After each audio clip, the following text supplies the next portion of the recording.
সব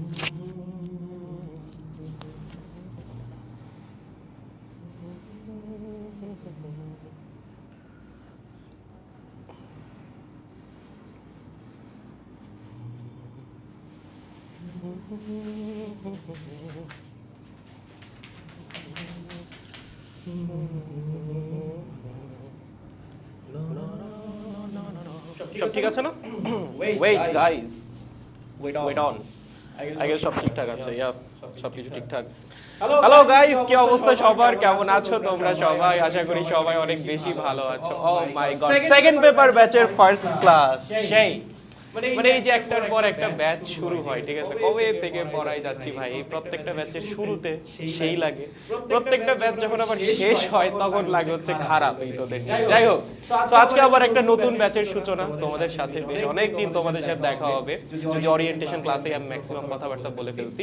তো আজকে আসলে আমি খুব বেশি এক্সট্রা কথা বলবো না। যারা অলরেডি আমার ক্লাস করছো তারা জানো যে পড়ানোর সময় আসলে আমি একটু মানে পড়াইতেই বেশি স্বাচ্ছন্দ্য। আচ্ছা, দুইটা মাইক চলে আসছে ভাই, আমি একটা মাইক একটু অফ করে দিই, এবার ঠিক আছে? এবার আর সাউন্ড ইকো হবে না। সাউন্ডে মনে একটা ইকো আসতেছিল, দুইটা মাইক অন ছিল। যাই হোক guys, I think everything is perfect. আমাকে একটু জানাই দিবা সব কিছু ঠিকঠাক আছে কিনা, লাইক আমার কথা ঠিকঠাক শুনতে পাচ্ছ কিনা, সব কিছু ঠিকঠাক দেখতে পাচ্ছ কিনা। অ্যান্ড আমরা যখন পড়বো, আমি প্রথমে একটু বলে রাখি, মানে তোমরা যে কোনো কিছু কমেন্ট করতে পারো, সমস্যা নাই। আমি হচ্ছে কমেন্টগুলো একটু পর পর পড়ি, ওকে? লাইক 15 মিনিট 20 মিনিট একটু একটা না পড়াই, দেন হচ্ছে কমেন্টগুলো পড়ি। আশা করি কারো খুব বেশি সমস্যা হবে না। তোমরা যেই কমেন্টই করো আমি সেগুলোর উত্তর দেওয়ার চেষ্টা সবসময় করব। এবং আরেকটা যেটা ব্যাপার, সেটা হচ্ছে পড়া যদি না বুঝো, ধরো আমি একটা কিছু পড়াইলাম, সেটা তুমি বুঝতেছো না, সেটা না কখনো সংকোচ বোধ করা যাবে না। যে ভাইয়া সবাই বুঝছে, আমি বুঝলাম না, তাহলে আমি কি খারাপ স্টুডেন্ট? আমি সবার সামনে বললে কি হবে? ভাইয়া কি আমাকে অপমান করবে? এরকম কোনো কিছু এখন পর্যন্ত আমার ক্লাসে হয় নাই যে কোনো স্টুডেন্ট পড়া বুঝে নাই দেখে তাকে আমি কিছু বলছি। আশা করি আমার মানে সব কিছু ঠিকঠাক থাকলে কোনোদিন আমি এই কথা বলবো না। সো যতক্ষণ না তোমরা সবাই প্রত্যেকটা জিনিস বুঝতেছো, ততক্ষণ পর্যন্ত বুঝাই যাওয়াটা আমার দায়িত্বের মধ্যে পড়ে, এবং আমি চেষ্টা করবো আমার দায়িত্ব পালন করার জন্য। তোমার দায়িত্বের মধ্যে কি পড়ে? তোমার দায়িত্বের মধ্যে পড়ে হচ্ছে মনোযোগ দিয়ে ক্লাস করা, যা যা পড়াচ্ছি সেগুলো একটু বুঝা যাওয়ার চেষ্টা করা, এবং কোনো কিছু না বুঝলে ইনস্ট্যান্টলি সেটা আমাকে জানানো। আমি যখনই কমেন্টগুলো পড়বো তখন তোমার যে কনফিউশন আছে সেটা আমি আরেকবার রিভিউ করে দিব, তোমার কনসেপ্ট আরেকবার ক্লিয়ার করে দিব, যেন তুমি একটা প্রপার আন্ডারস্ট্যান্ডিং নিয়ে ক্লাসটা শেষ করতে পারো। ওকে? সো যারাই ক্লাসে জয়েন করছেন আমাকে একটু জানাবেন সব কিছু ঠিকঠাক কিনা। সব কিছু ঠিকঠাক থাকলে আমরা দেরি না করে ক্লাসটা শুরু করে দিব। ওকে? এবং আমার পছন্দের chapter, the most favourite chapter of mind, second paper আমার তিনটা পছন্দের চ্যাপ্টার আছে। একটা হচ্ছে কারেন্ট ইলেকট্রিসিটি, একটা হচ্ছে সেমিকন্ডাক্টর, আর একটা হচ্ছে মডার্ন ফিজিক্স, শর্ট সিলেবাসের মধ্যে। আর শর্ট সিলেবাসের বাইরে আরও একটা পছন্দের চ্যাপ্টার আছে, সেটা হচ্ছে ম্যাগনেট। সো আমার পছন্দের চ্যাপ্টারগুলোর মধ্যে একটা আজকে পড়াইতে যাচ্ছি। এবং এই চ্যাপ্টারে আসলে আমি মানে অনেক কিছু পড়াই, হ্যাঁ, মানে কিছু অ্যাডিশনাল জিনিসপাতিও পড়াই ফেলি, কারণ পড়াইতে ইচ্ছা করে। সো আমি বলেই দিব কোনটা তোমাদের এইচএসসির জন্য লাগবে, কোনটা অ্যাডমিশনের জন্য লাগবে। যেগুলো এইচএসসি অ্যাডমিশন কোনো জায়গাতেই লাগবে না সেগুলো আমি অ্যাভয়েড করে যাওয়ার চেষ্টা করব। স্টিল যদি মনে হয় কোনো কিছু আমি এক্সট্রা পড়াই ফেলতেছি, সেটাও আমি বলে দিব যে না, এটা তোমাদের কোথাও লাগতেছে না, এটা জাস্ট তোমাদের আমি সেলফ আন্ডারস্ট্যান্ডিং এর জন্য, বোঝাটা আরো বেটার করার জন্য বুঝাচ্ছি বা পড়াচ্ছি। কারণ এমন অনেক সূত্রের প্রমাণ আছে, আজকের ক্লাসের মধ্যেই আছে। তারণ বেগের সূত্রের আমরা প্রমাণ পড়ব। এই প্রমাণ কোনোদিনও পরীক্ষায় আসবে না।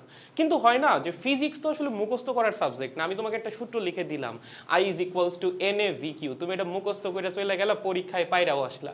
বাট দিন শেষে তুমি আসলে পড়লা কি? দিন শেষে তুমি বুঝলা কি? তোমার আন্ডারস্ট্যান্ডিংটা কোথায়? এবং এই যে তুমি মুখস্থ করলে, এই মুখস্থ জ্ঞান তোমার আর কোনোদিন কাজে লাগবে?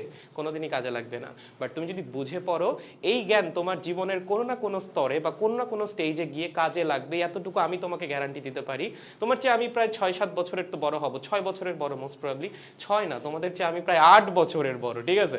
সো এই 8 বছরের যে এক্সট্রা অভিজ্ঞতা, ততটুকুতে আমি তোমাকে বলতে পারি যে তুমি এখন যা যা পড়তেছো, যা যা শিখতেছো, এগুলো প্রত্যেকটা জিনিস যদি বুঝে বুঝে পড়ো, প্রত্যেকটা জিনিস যদি আত্মস্থ করতে পারো, জীবনের কোনো স্টেজে এগুলা কাজে লাগবেই।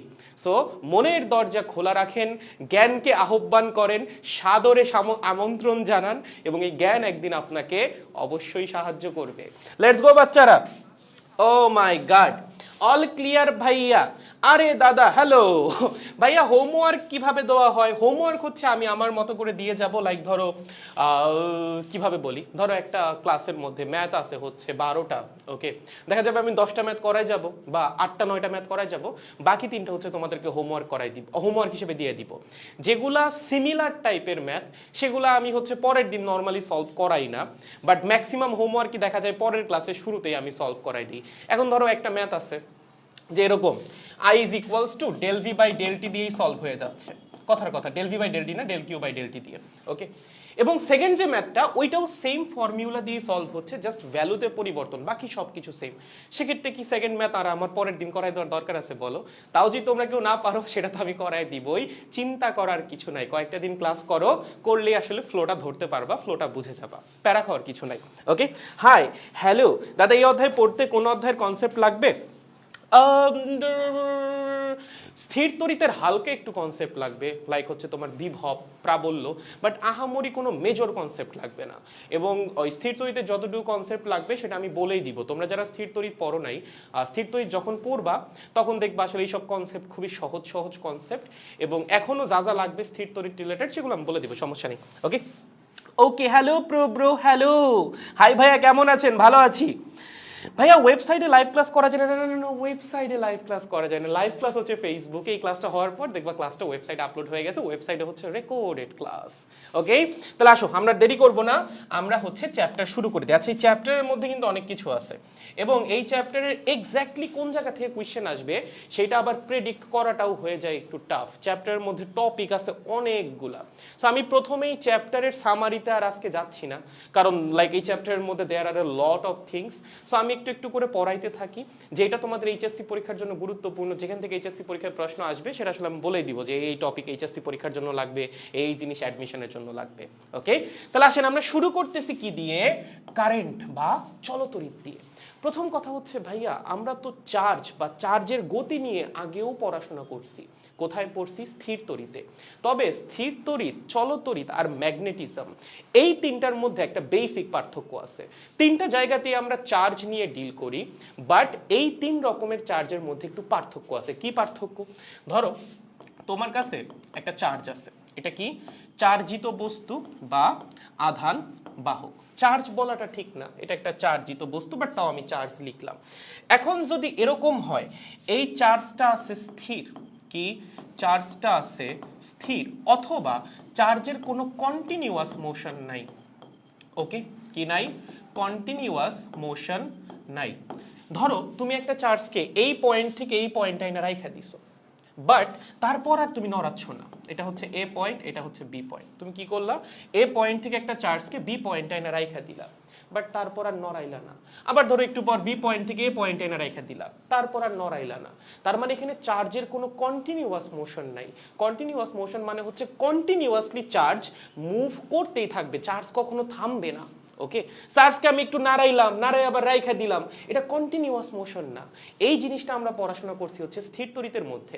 অসীম থেকে চার্জকে নিয়ে আসছি একটা পয়েন্টে, এনে রেখে দিছি, এক পয়েন্ট থেকে আরেক পয়েন্টে নিয়ে গেছি, নিয়ে রেখে দিছি। কন্টিনিউয়াসলি কি মুভ করছি?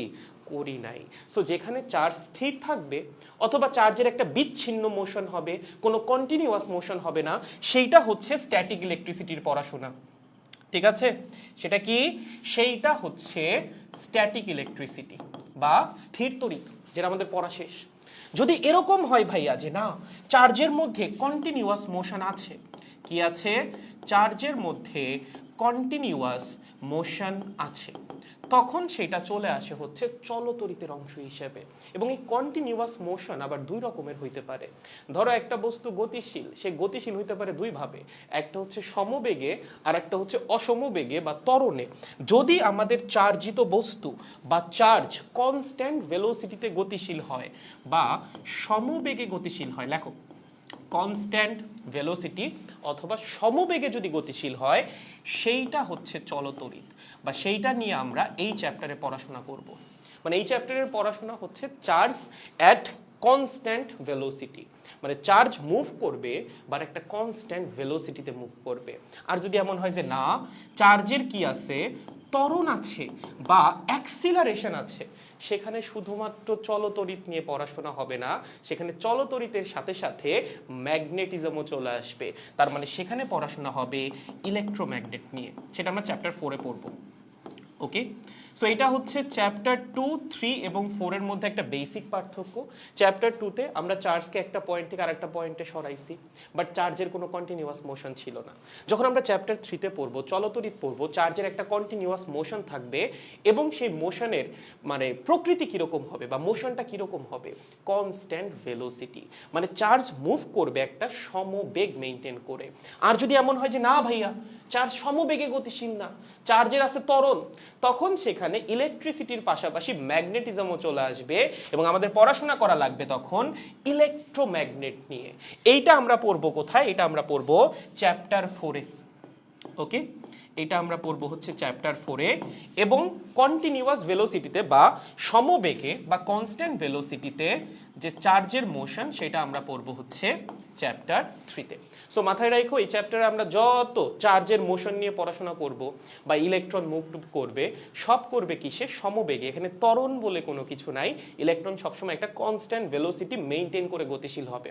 যদিও এটা প্র্যাকটিক্যালি হয় না, প্র্যাকটিক্যালি ইলেকট্রন কনস্ট্যান্ট ভেলোসিটিতে মুভ করে না, বাট আমরা হিসাবের সুবিধার্থে বা ক্লাসিক্যাল ফিজিক্স অনুযায়ী ধইরা নেই যে চলতড়িতে ইলেকট্রন হচ্ছে কনস্ট্যান্ট ভেলোসিটিতে গতিশীল। ওকে, গুড।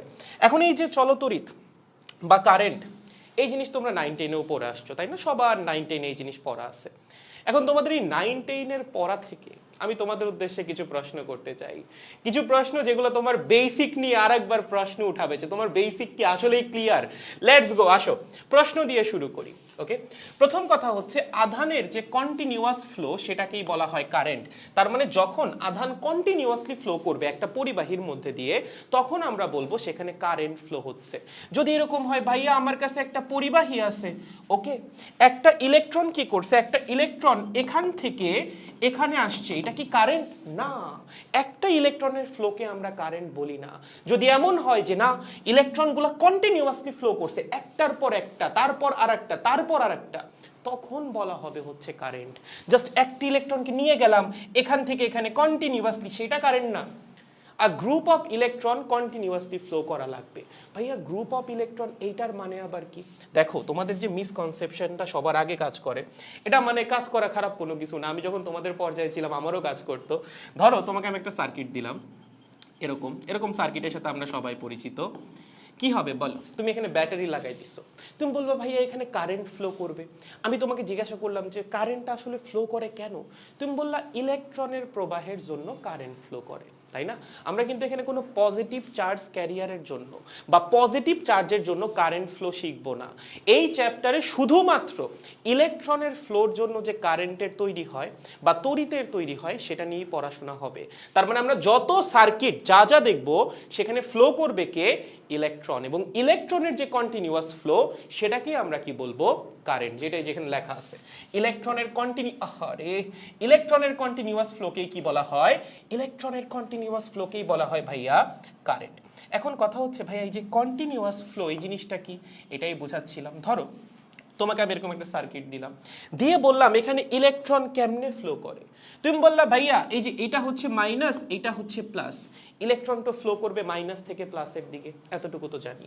তাহলে ভাইয়া এখানে একটা ইলেকট্রন আছে, সেই ইলেকট্রনটা এইভাবে গতিশীল হয় এবং গতিশীল হয়ে তৈরি করে কারেন্ট। ভুল, ইলেকট্রন এখানে একটা নাই। তুমি কি নিয়ে পড়াশোনা করতেছো? পরিবাহী, তাই না? এই যে কারেন্ট যে ফ্লো করে কিসের মধ্যে দিয়ে ফ্লো করে? পরিবাহীর মধ্যে দিয়ে। পরিবাহীর মধ্যে কি একটা ইলেকট্রন থাকে? ভাই পরিবাহী কি দিয়ে তৈরি করা হয়? ধাতু দিয়ে। ধাতুর মধ্যে অজস্র সংখ্যক মুক্ত ইলেকট্রন থাকে। তার মানে এই যে তুমি পরিবাহী তারটা দিছো, এই তারের পুরাটা জুড়েই মুক্ত ইলেকট্রন আছে। তাহলে মুক্ত ইলেকট্রন কোথায় কোথায় আছে ভাইয়া? যদি তোমায় কেউ জিজ্ঞাসা করে এরকম একটা সার্কিট দিয়ে যে ভাইয়া এই সার্কিটের কোথায় কোথায় মুক্ত ইলেকট্রন আছে, আপনি কি আমাকে একটু বলে দিতে পারবেন? তোমার উত্তর হবে এই সার্কিটের বা এই তারের পুরাটা জুড়েই মুক্ত ইলেকট্রন আছে। দ্যাট মিন্স এখানেও আছে, এখানেও আছে, এখানেও, এখানেও, এখানেও, এখানেও, এখানেও, এখানেও, এখানেও, এখানেও, টা টা টা টা টা টা টা টা টা টা পুরা তার জুড়েই আছে মুক্ত ইলেকট্রন। তাহলে ভাইয়া কারেন্ট কেমনে ফ্লো করবে? খুবই সহজ। যখন তুমি ব্যাটারিটা কানেক্ট করবা, এই ইলেকট্রনকে মারবে ঠেলা, ও মারবে তার পাশেরটাকে ঠেলা, ও মারবে তার পাশেরটাকে, এভাবে গ্র্যাজুয়ালি প্রত্যেকটা ইলেকট্রন তার নেইবারিং যে ইলেকট্রন বা পাশের যে ইলেকট্রন তাকে দিবে ধাক্কা। ধাক্কা দেওয়ায় এই ইলেকট্রনটা একটু সামনে আগাবে, এইটা একটু সামনে আগাইলে এইটা একটু সামনে আগাবে, এইটা একটু সামনে আগাইলে এইটা একটু সামনে আগাবে, এভাবে প্রত্যেকটা ইলেকট্রন সামনের জোনকে সরাইয়া তারপর সামনে আগাবে। তার মানে এই সার্কিটের মধ্যে কিন্তু একটা ইলেকট্রন কখনোই ফ্লো করবে না, সার্কিটের পুরাটা জুড়েই মুক্ত ইলেকট্রন আছে। যখন কারেন্ট ফ্লো হবে সবাই একসাথে ফ্লো করা শুরু করবে। এটাকে তুমি কম্পেয়ার করতে পারো একটা টিউব ফুল অফ মার্বেলসের সাথে। ধরো তোমার কাছে একটা টিউব আছে এবং সেই টিউবে একটা মার্বেল আছে, আর কোনো কিছু নাই, টিউবের মাঝখানের জায়গাটা ফাঁকা। তুমি যদি এইখানে একটা টোকা দাও, বলো তো এই মার্বেলটা সামনে আগাবে না? অবশ্যই সামনে আগাবে। বাট এইটা কারেন্ট ফ্লোকে প্রকাশ করে না। আমরা অনেকে মনে করি যে হ্যাঁ একটা ইলেকট্রন সামনে গেল সেটাই মনে হয় কারেন্ট, না, এইটা কারেন্ট না। তোমার কাছে ধরো একটা টিউব আছে, সেই টিউবের পুরাটা জুড়ে মার্বেল আছে, হ্যাঁ টিউবের পুরাটা জুড়ে মার্বেল। এখন তুমি যদি এই প্রথম মার্বেলটাকে ঠেলা দাও, এই প্রথম মার্বেল কি সবার আগে নড়বে? না, সবার আগে নড়বে হচ্ছে লাস্টের মার্বেলটা। যদি লাস্টের মার্বেলটা নড়ে তাহলে তার আগেরটা নড়বে, যদি এইটা নড়ে তাহলে তার আগেরটা নড়বে, যদি এইটা নড়ে তাহলে তার আগেরটা নড়বে, এভাবে গ্র্যাজুয়ালি লাস্টে গিয়ে নড়বে হচ্ছে প্রথমটা। কারেন্ট এইভাবে ফ্লো করে, পুরা তার জুড়ে মুক্ত ইলেকট্রন ছড়ানো থাকবে। তোমার এই পাশ থেকে ব্যাটারি একটা ঠেলা দিবে, কেন ঠেলা দিবে? ব্যাটারির এই প্রান্ত কি মাইনাস, ইলেকট্রন কি নেগেটিভ চার্জ, মাইনাস মাইনাসকে কি করে? বিকর্ষণ করে। ব্যাটারি দিবে ঠেলা, ঠেলা দিলেই কি এই ইলেকট্রন নড়বে? না, সবার আগে নড়বে লাস্টেরটা। যদি লাস্টেরটা নড়ে তারপর তার আগেরটা, যদি এটা নড়ে তারপর তার আগেরটা, এভাবে গ্র্যাজুয়ালি লাস্টে এসে নড়বে হচ্ছে সবার প্রথমটা। এবং যখন সবাই মিলে একসাথে ফ্লো করা শুরু করবে তখন আমরা বলবো ইলেকট্রনের কন্টিনিউয়াস ফ্লো পাওয়া গেছে, দ্যাট মিন্স কারেন্ট পাওয়া গেছে। বুঝছো? যেমন তোমার কাছে এখন এটাও মনে হতে পারে যে ভাই এইটা আর এটার মধ্যে পার্থক্য কি? পার্থক্য একটা আছে, বিশাল একটা পার্থক্য আছে। তুমি যদি এইভাবে চিন্তা করো, ধরো আমি তোমাকে একটা টিউব দিলাম, লেটস সাপোজ এই একটা টিউব, ওকে, এবং এই টিউবের এই প্রান্তটা আটকানো, এই প্রান্তটা কি ক্লোজড বা আটকানো। আমি এখানে রাখলাম একটা মার্বেল, ওকে, এখানে একটা মার্বেল রাখলাম, আর আমি চিন্তা করলাম এটা হচ্ছে আমার ইলেকট্রন। আমি এই বরাবর একটা বল প্রয়োগ করলাম, বলো তো এই মার্বেল গতিশীল হবে নাকি হবে না? উত্তর হচ্ছে হবে। তুমি যখন এখানে বলটা প্রয়োগ করবা অবশ্যই মার্বেল গতিশীল হবে। কোন পর্যন্ত গতিশীল হবে? মার্বেল গতিশীল হবে এই পর্যন্ত। ভাইয়া তারপর আর কেন হবে না? কারণ টিউবের এই প্রান্ত তো আটকানো, মার্বেল কি ভাঙ্গে চলে যাবে নাকি? না তো। সো টিউবের যেহেতু এই প্রান্তটা আটকানো, মার্বেল এখানে এসে থেমে যাবে। বাট এভাবে ইলেকট্রন ফ্লো করে না। যদি আমি তোমাকে দেই এখানে আছে একটা টিউব, ওকে, এবং টিউবের এই প্রান্ত আটকানো, ধরো টিউবের পুরাটা জুড়েই মার্বেল আছে, ওকে, এই এই এই এই এই এই, তুমি কি করলা? তুমি করলা বল প্রয়োগ। বলো এবার একটা মার্বেলও গতিশীল হবে না? কেন হবে না? কারণ তুমি যখন প্রথম মার্বেলটাকে ঠেলা দিচ্ছ, ও ঠেলা দিচ্ছে পাশেরটাকে, ও দিচ্ছে তার পাশেরটাকে, এভাবে গ্র্যাজুয়ালি ঠেলাটা বা বলটা যাবে হচ্ছে লাস্টের মার্বেলে। লাস্টের মার্বেল কি নড়তে পারবে না? কারণ পাইপের এই প্রান্ত আটকানো। সো লাস্টের মার্বেল যেহেতু নড়তে পারবে না, তার আগেরটাও নড়তে পারবে না, তার আগেরটাও পারবে না, এবং প্রথমটাও নড়তে পারবে না। কারেন্টটা ফ্লো করে এই নীতি মেনে। বুঝছো? এইভাবে হচ্ছে ইলেকট্রন সার্কিটের মধ্যে ফ্লো করে। মানে যখন ফ্লো করবে সবাই একসাথে ফ্লো করবে। যদি একটা সিঙ্গেল ইলেকট্রনও ফ্লো করতে না পারে, কোনো ইলেকট্রনই ফ্লো করবে না। ফ্লো করলে সবাই একসাথে, না করলে কেউ করবে না। এইটাকেই বলা হয় কন্টিনিউয়াস ফ্লো অফ ইলেকট্রন বা পরিবাহিতে কারেন্ট। বুঝতে পেরেছেন? তাহলে একটা পরিবাহীর মধ্যে কিভাবে ইলেকট্রন ফ্লো করে? একটা সিঙ্গেল ইলেকট্রন কখনো ফ্লো করে? একটা সিঙ্গেল ইলেকট্রনের ফ্লো আমরা পড়ছি স্থির তড়িতে। চলতড়িতে এটা নাই। চলতড়িতে সবগুলা ইলেকট্রন একসাথে ফ্লো করবে। যদি একসাথে ফ্লো করে তখনই আমরা বলবো আমরা ইলেকট্রনের কন্টিনিউয়াস ফ্লো পাইছি, and that is called current. Okay, clear? Very good. So এটা গেল হচ্ছে আমাদের প্রথম একটা কমন কনফিউশন যেটা রাইজ করে, সেটা আই গেস ক্লিয়ার হয়ে গেল। এবার আসি সেকেন্ডটায়। সেকেন্ডটায় তোমাকে বলা হয়েছে ধরো তোমার কাছে একটা তার আছে, একটা আইসোলেটেড তার, আইসোলেটেড ওয়্যার, এবং এটা অবশ্যই পরিবাহী দিয়ে তৈরি। সো যেহেতু পরিবাহী দিয়ে তৈরি বা পরিবাহী তার, তার মানে এই তারের পুরাটা জুড়ে মুক্ত ইলেকট্রন আছে, কারণ পরিবাহী মানেই হচ্ছে ধাতু দিয়ে তৈরি তার, কি ধাতব তার বা ধাতু। এবং ধাতুতে কি থাকে, প্রচুর পরিমাণে মুক্ত ইলেকট্রন থাকে। তাহলে ধরো আমাদের কাছে এরকম একটা তার আছে এবং সেই তারের পুরাটা জুড়েই মুক্ত ইলেকট্রন আছে। আমাকে বলো তো এই মুক্ত ইলেকট্রনগুলা কি স্থির নাকি গতিশীল? এটা তোমাদের উদ্দেশ্যে এই প্রশ্নটা করলাম। আমি কোনো ব্যাটারির সংযোগ দেই নাই। যদি ব্যাটারির সংযোগ দিতাম তখন এখানে ইলেকট্রনের ফ্লো তৈরি হইতো, ইলেকট্রন গতিশীল হইতো, ব্লা ব্লা ব্লা বহুত কিছু। বাট আমি এখানে কোনো ব্যাটারির কানেকশন দেই নাই, আমি জাস্ট নর্মালি রেখে দিছি একটা তার, ধরো একটা কপারের তার জাস্ট ফালাই রাখছি ফ্লোরের মধ্যে। এখন এই কপার যেহেতু ধাতু, তার অবশ্যই প্রচুর পরিমাণ মুক্ত ইলেকট্রন আছে। প্রশ্ন হচ্ছে এই মুক্ত ইলেকট্রনগুলা ধাতব তারের মধ্যে স্থির অবস্থায় থাকবে নাকি গতিশীল অবস্থায় থাকবে? What should be your answer? তোমার নিজের বেসিক কি বলে শুনি, তোমাদের কাছে আগে শুনি। বলো ভাইয়া ইলেকট্রন মুভ করে না, ইলেকট্রন ক্লাউড মুভ করে। জানি তো, ঠিক আছে, বাট আমরা পড়তেছি ক্লাসিক্যাল থিওরি। হ্যাঁ, এই যে দেখো সামনেই লেখা আছে। আরে বাবা, জানি জানি, এই যে দেখো এখানে কি লেখা দেখো তো, এই যে লাস্টে, আমরা লাস্টে গিয়ে পড়বো ম্যাথগুলা শেষ হইলে, এই যে দেখো লেখা দেখো, classical story of electric current. So আমরা এখানে যা পড়তেছি সবই ক্লাসিক্যাল থিওরি, এবং ক্লাসিক্যাল থিওরিতে ইলেকট্রন ক্লাউড বলে কোনো কিছু নাই। ওকে, না ঠিক আছে, জানা তো ভালো, জানা তো খারাপ কিছু না। আমাকে এই প্রশ্নের উত্তর দাও, এইটার উত্তর দাও যে আমি একটা নর্মাল তার জাস্ট রুমের মধ্যে ফালাই রাখছি, এটার কাছে কি আছে, প্রচুর পরিমাণ মুক্ত ইলেকট্রন আছে যেহেতু ধাতব তার। তাইলে ভাইয়া এই ইলেকট্রনগুলা কি তারের মধ্যে মুভ করবে নাকি চুপ করে বসে থাকবে?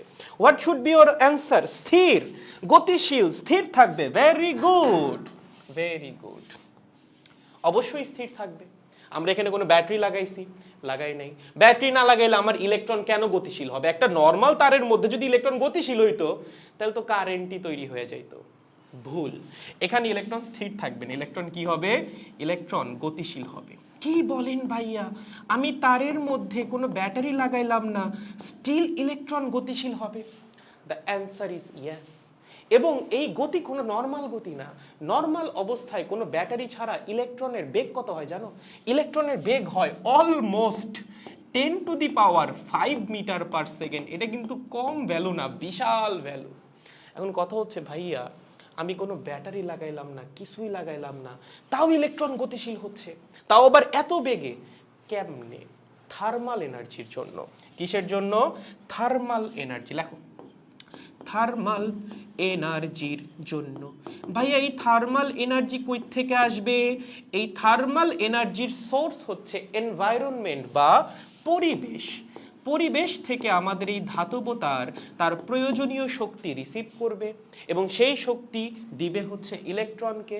সেই শক্তি নিয়ে ইলেকট্রন এরকম একটা বিশাল ভেলোসিটিতে গতিশীল হবে। তাহলে কথা হচ্ছে ভাইয়া ব্যাটারি ছাড়াই যদি ইলেকট্রন গতিশীল হয়, আমার ব্যাটারির কি দরকার? আমি তো ব্যাটারি ছাড়াই ইলেকট্রনকে গতিশীল করতে পারতেছি। ইলেকট্রন গতিশীল হইলে ইলেকট্রনের ফ্লো পাচ্ছি, ইলেকট্রনের ফ্লো পাইলে কারেন্টও পাচ্ছি। ব্যাপারটা আবার এরকমও না, ঠিক আছে? যদি এভাবে কারেন্ট পাওয়া যাইতো তাহলে তো একটা নর্মাল তার ধরলেই আমরা শক খাইতাম। ধরো বাজার থেকে কিনে নিয়ে আসছো আজকে একটা তার, কথার কথা এই তার, কথার কথা, এটার আশেপাশে তো অনেক আবরণ টাবরণ লাগানো আছে। যদি আবরণ লাগানো না থাকতো, এই তারটাকে যদি আমি এমনি করে ফেলে রাখতাম এবং সেটাকে আমি টাচ করতাম, আমি কি কারেন্টের শক খাইতাম নাকি? না। তাহলে ভাইয়া এটার মধ্যে যে ইলেকট্রন আছে, ইলেকট্রনগুলো তো নড়তেছে, নড়লে তো আমি কারেন্ট পাবো, তাহলে আমি কারেন্টের শক কেন খাইলাম না? কারণ ব্যাটারি ছাড়া ইলেকট্রনের যে মোশন সেটা হচ্ছে র্যান্ডম মোশন। কেমন মোশন? লেখো, র্যান্ডম মোশন। যারা আদর্শ গ্যাস পড়ছো তাদের অলরেডি র্যান্ডম মোশন সম্পর্কে আইডিয়া থাকা উচিত। আদর্শ গ্যাসের কণাগুলা কেমনে গতিশীল হয়? র্যান্ডম মোশনে গতিশীল হয়। ভাই র্যান্ডম মোশন মানে কি? মানে হচ্ছে ধরো তোমার কাছে একটা পরিবাহী আছে এবং এই পরিবাহীর পুরাটা জুড়ে আছে মুক্ত ইলেকট্রন। ধরো এখানে একটা, এখানে একটা, এখানে একটা, তিনটা আঁকলাম আমি। এই তিনটা ইলেকট্রনই 10⁵ মিটার পার সেকেন্ড বেগে গতিশীল। এই বেগ সে কই থেকে পাইলো? পরিবেশ থেকে সে শক্তি নিছে। কি শক্তি? Thermal energy. সেটা কনভার্ট হয়েছে ইলেকট্রনের গতি শক্তিতে। তার জন্য ইলেকট্রন এরকম একটা মেজর ভেলোসিটি পেয়ে গেছে। বাট এই ভেলোসিটির ডিরেকশন হচ্ছে উল্টাপাল্টা। এমন না সবগুলা ইলেকট্রন একই দিকে 10⁵ মিটার পার সেকেন্ড বেগে গতিশীল হবে, এরকম না। ওদের মোশনটা হচ্ছে র্যান্ডম মোশন। যে কোনো ইলেকট্রন যে কোনো দিকে যাইতে পারে। দ্যাট মিনস এই যে এখানকার যে ইলেকট্রনটা, ও যাইতে পারে এই দিকে, ও যাইতে পারে এই দিকে, ও ধরো এই দিকে। এক একটা ইলেকট্রন এক এক দিকে গতিশীল হবে। এবং ধরো এই তারের মধ্যে n সংখ্যক ইলেকট্রন আছে। কতগুলা? n সংখ্যক মুক্ত ইলেকট্রন আছে। তার মানে n সংখ্যক মুক্ত ইলেকট্রনের বেগ আছে, তাই না? প্রত্যেকের এক একটা বেগ আছে। আমি ধরলাম প্রথমটার বেগ হচ্ছে v1, তারপরেরটা হচ্ছে v2, তারপরেরটা হচ্ছে v3, এরকম বেগ আছে কতগুলার? n সংখ্যকের, vn পর্যন্ত। এই সবার বেগ কি একই দিকে কাজ করবে? না, র্যান্ডম মোশন। র্যান্ডম মোশন মানেই হচ্ছে এক একটা বেগ এক এক দিকে কাজ করবে। ভাইয়া কোন দিকে কাজ করবে সেটা কি প্রেডিক্ট করা সম্ভব? The answer is no. এর জন্যই নামটা র্যান্ডম মোশন। র্যান্ডম মোশনে তুমি প্রথমত এটা বলতেই পারবা না যে কে কোন দিকে যাবে, এবং দ্বিতীয়ত তুমি প্রেডিক্টও করতে পারবা না যে হ্যাঁ এই ইলেকট্রনটা এই দিক গেছে তাহলে মনে তারপরেরটা এই দিকে যাবে। না, এটা প্রেডিক্ট করাও সম্ভব না। যে কোনো ইলেকট্রন যে কোনো সময় যে কোনো দিকে যাইতে পারে। এবং যখন কোনো কিছু র্যান্ডম মোশনে গতিশীল হয়, সেটা ইলেকট্রন হোক, সেটা গ্যাসের কণা হোক, যেই হোক না কেন, তার এভারেজ ভেলোসিটি সব সময় আসে 0। এটা হচ্ছে র্যান্ডম ডিস্ট্রিবিউশনের ফর্মুলা, যেটাকে স্ট্যাটিস্টিক্যাল ডিস্ট্রিবিউশন বলা হয়। বাট এত জটিলে তোমাদের যাওয়া লাগবে না, আপাতত জাস্ট জেনে রাখো যদি কোনো কিছু র্যান্ডম মোশনে গতিশীল হয়, হোক সেটা ইলেকট্রন হোক সেটা গ্যাসের কণা। তোমরা যখন আদর্শ গ্যাস নিয়ে পড়াশোনা করো, আদর্শ গ্যাসের এভারেজ ভেলোসিটি কত ধরো? স্ট্যাটিস্টিক্যাল ডিস্ট্রিবিউশনে 0 ধরো। কেন?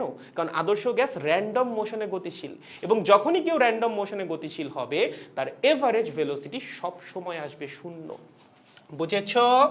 ভেরি গুড ভাইয়া। তাহলে এখান থেকে যদি আমরা ইলেকট্রনের এভারেজ ভেলোসিটি বের করি, সেটা আসবে v1 vector plus v2 vector plus v3 vector dot dot dot vn vector divided by n। কি করলাম? n সংখ্যক ইলেকট্রনের বেগকে যোগ করে n দিয়ে ভাগ করে দিলাম, তাইলেই তো এভারেজ বেগ বের হবে, তাই না? বা গড় বেগ যেটা সেটা বের হবে। এবং এটা কত আসবে? এটা অবশ্যই আসবে ভাইয়া 0। কত? 0। কেন 0? র্যান্ডম মোশন, এক একটা বেগ তো এক এক দিকে কাজ করতেছে। মানে ব্যাপারটা হচ্ছে এরকম, ধরো এই ইলেকট্রনটা 10⁵ মিটার পার সেকেন্ড বেগে এই দিকে গতিশীল। তুমি এমন আর একটা ইলেকট্রন অবশ্যই পাবা যে 10⁵ মিটার পার সেকেন্ড বেগেই উল্টা দিকে গতিশীল। ঠিক আছে? তাহলে একটা ইলেকট্রনের বেগ এই দিকে 10⁵, আরেকটা ইলেকট্রনের বেগ তার বিপরীত দিকে 10⁵। এই দুইটা ভেক্টরকে যোগ করলে যোগফল কত আসবে? 0। সো তুমি প্রত্যেকটা বেগের বিপরীত ডিরেকশনে একটা সমমানের বেগ আসলে পেয়ে যাবা র্যান্ডম মোশনের মধ্যে। ওকে? এবং এর জন্য এদেরকে ভেক্টর যোগ করলে আলটিমেট যোগফলটা কত চলে আসে? 0 চলে আসে। এবং যোগফলে যদি 0 চলে আসে, এভারেজ ভেলোসিটি কত আসবে? অবশ্যই 0 আসবে। তার মানে একটা নর্মাল তারের মধ্যে ব্যাটারি যুক্ত না করলেও ইলেকট্রন গতিশীল, বাট সেই গতিটা হচ্ছে বিক্ষিপ্ত গতি বা একদম এলোমেলো গতি, র্যান্ডম একটা মোশন। এখানে কোনো ইফেক্টিভ কারেন্ট বা ইফেক্টিভ ইলেকট্রনের মোশন তৈরি হয় না। ইলেকট্রনগুলো এলোমেলোভাবে ছোটাছুটি করে। আমার লাগবে একটা অর্গানাইজড ফ্লো, যে সবগুলা ইলেকট্রন একটা দিকে ফ্লো করবে, তখন হচ্ছে কারেন্ট পাবো। যতক্ষণ না তুমি ব্যাটারি সংযোগ দিচ্ছ বা ব্যাটারি সংযুক্ত করতেছো, ততক্ষণ পর্যন্ত ইলেকট্রনের মোশন এরকম উল্টাপাল্টাই থাকবে। ইলেকট্রন কখনোই একটা অর্গানাইজড ওয়েতে মুভ করবে না। এবং ইলেকট্রন যখন এরকম একটা র্যান্ডম মোশনে গতিশীল হবে বা উল্টাপাল্টা গতিতে গতিশীল হবে, তখন তার এভারেজ ভেলোসিটি চলে আসবে 0। এবং এভারেজ ভেলোসিটি যদি 0 চলে আসে, আসলে কি আমরা ইলেকট্রনের কোনো মোশন পাচ্ছি না। ইলেকট্রনের কোনো নিট মোশন এখানে থাকতেছে না। একটা সিঙ্গেল ইলেকট্রনের মোশন আছে, বাট কোনো নিট মোশন নাই। এবং ইলেকট্রনের যদি কোনো নিট মোশন না থাকে, তাহলে কিন্তু কোনো কারেন্ট প্রডিউস হবে না। আমরা কারেন্ট তখনই পাবো যখন আ গ্রুপ অফ ইলেকট্রন বা সবগুলা ইলেকট্রন তারের মধ্যে যারা আছে সবাই একই সাথে একই দিকে ফ্লো করবে, তখন পাবো হচ্ছে কারেন্ট। এখানে এক একটা ফ্লো করতেছে এক এক দিকে, এভারেজ ভেলোসিটি 0, কোনো নিট মোশন নাই। সো এখানে কিন্তু কোনো কারেন্ট প্রডিউস হবে না। যদি কারেন্ট প্রডিউস হইতো, তাহলে আমরা নর্মাল অবস্থাতেও তারে হাত দিতে পারতাম না, শক খাইতাম। ঠিক আছে? সো এখানে একটু লিখো, এখানে কোনো কারেন্ট তৈরি হবে না। ওকে? কোনো কারেন্ট তৈরি হবে না। এখন তুমি বললা যে ভাইয়া ঠিক আছে কারেন্ট তৈরি হবে না, আমি আপনার জন্য এই প্রশ্নটাকে আর একটু জটিল করি ভাইয়া। আমি বললাম কিভাবে জটিল করবা? তুমি বললা ভাইয়া আমি একটা তার নিব, সেই তারকে একটা ইলেকট্রিক ফিল্ডের মধ্যে রাখবো, আমি ব্যাটারি যুক্ত করব না, জাস্ট তারকে একটা ইলেকট্রিক ফিল্ডের মধ্যে রাখবো, তাইলে কি হবে ভাইয়া? তাহলেও সেম কাহিনী হবে। আসো দেখাই। ধরো তুমি মানে নিজেই এই প্রশ্নটাকে আর একটু জটিল করতে চাচ্ছ, আমি তো এখানে কোনো ইলেকট্রিক ফিল্ড টিল্ড কিছু দিছিলাম না, তাই না? জাস্ট একটা নর্মাল তারকে রেখে দিছিলাম, তারের মধ্যে মুক্ত ইলেকট্রন ছিল। তুমি বললে না ভাইয়া আমি তারকে এভাবে রাখবো না, আমি এখানে দিব তার, ওকে, এবং বাইরে থেকে দিব একটা এক্সটার্নাল ইলেকট্রিক ফিল্ড। কি? একটা এক্সটার্নাল ইলেকট্রিক ফিল্ড। এইবার কি ভাইয়া কারেন্ট তৈরি হবে বা কারেন্টের প্রবাহ পাওয়া যাবে? The answer is no. এভাবেও তুমি কোনো কারেন্টের ফ্লো পাবা না। কেন ভাইয়া? এবার তো আমি একটা extra additional external electric field দিছি। এখন এই ইলেকট্রিক ফিল্ড দেওয়ার সুবিধা কি হয়েছে? ইলেকট্রিক ফিল্ড দেওয়ার কিন্তু একটা সুবিধা আছে। কি সুবিধা বলো তো? পজিটিভ চার্জ ইলেকট্রিক ফিল্ডের দিকে বল লাভ করে, আর নেগেটিভ চার্জ ইলেকট্রিক ফিল্ডের বিপরীত দিকে বল লাভ করে। সো এতক্ষণ ধরে ইলেকট্রনগুলা উল্টাপাল্টা গতিতে গতিশীল ছিল। যখনই ইলেকট্রিক ফিল্ড চলে আসবে, সবগুলা ইলেকট্রন এই ইলেকট্রিক ফিল্ডের বিপরীত দিকে বল লাভ করবে। এটাই হওয়ার কথা না?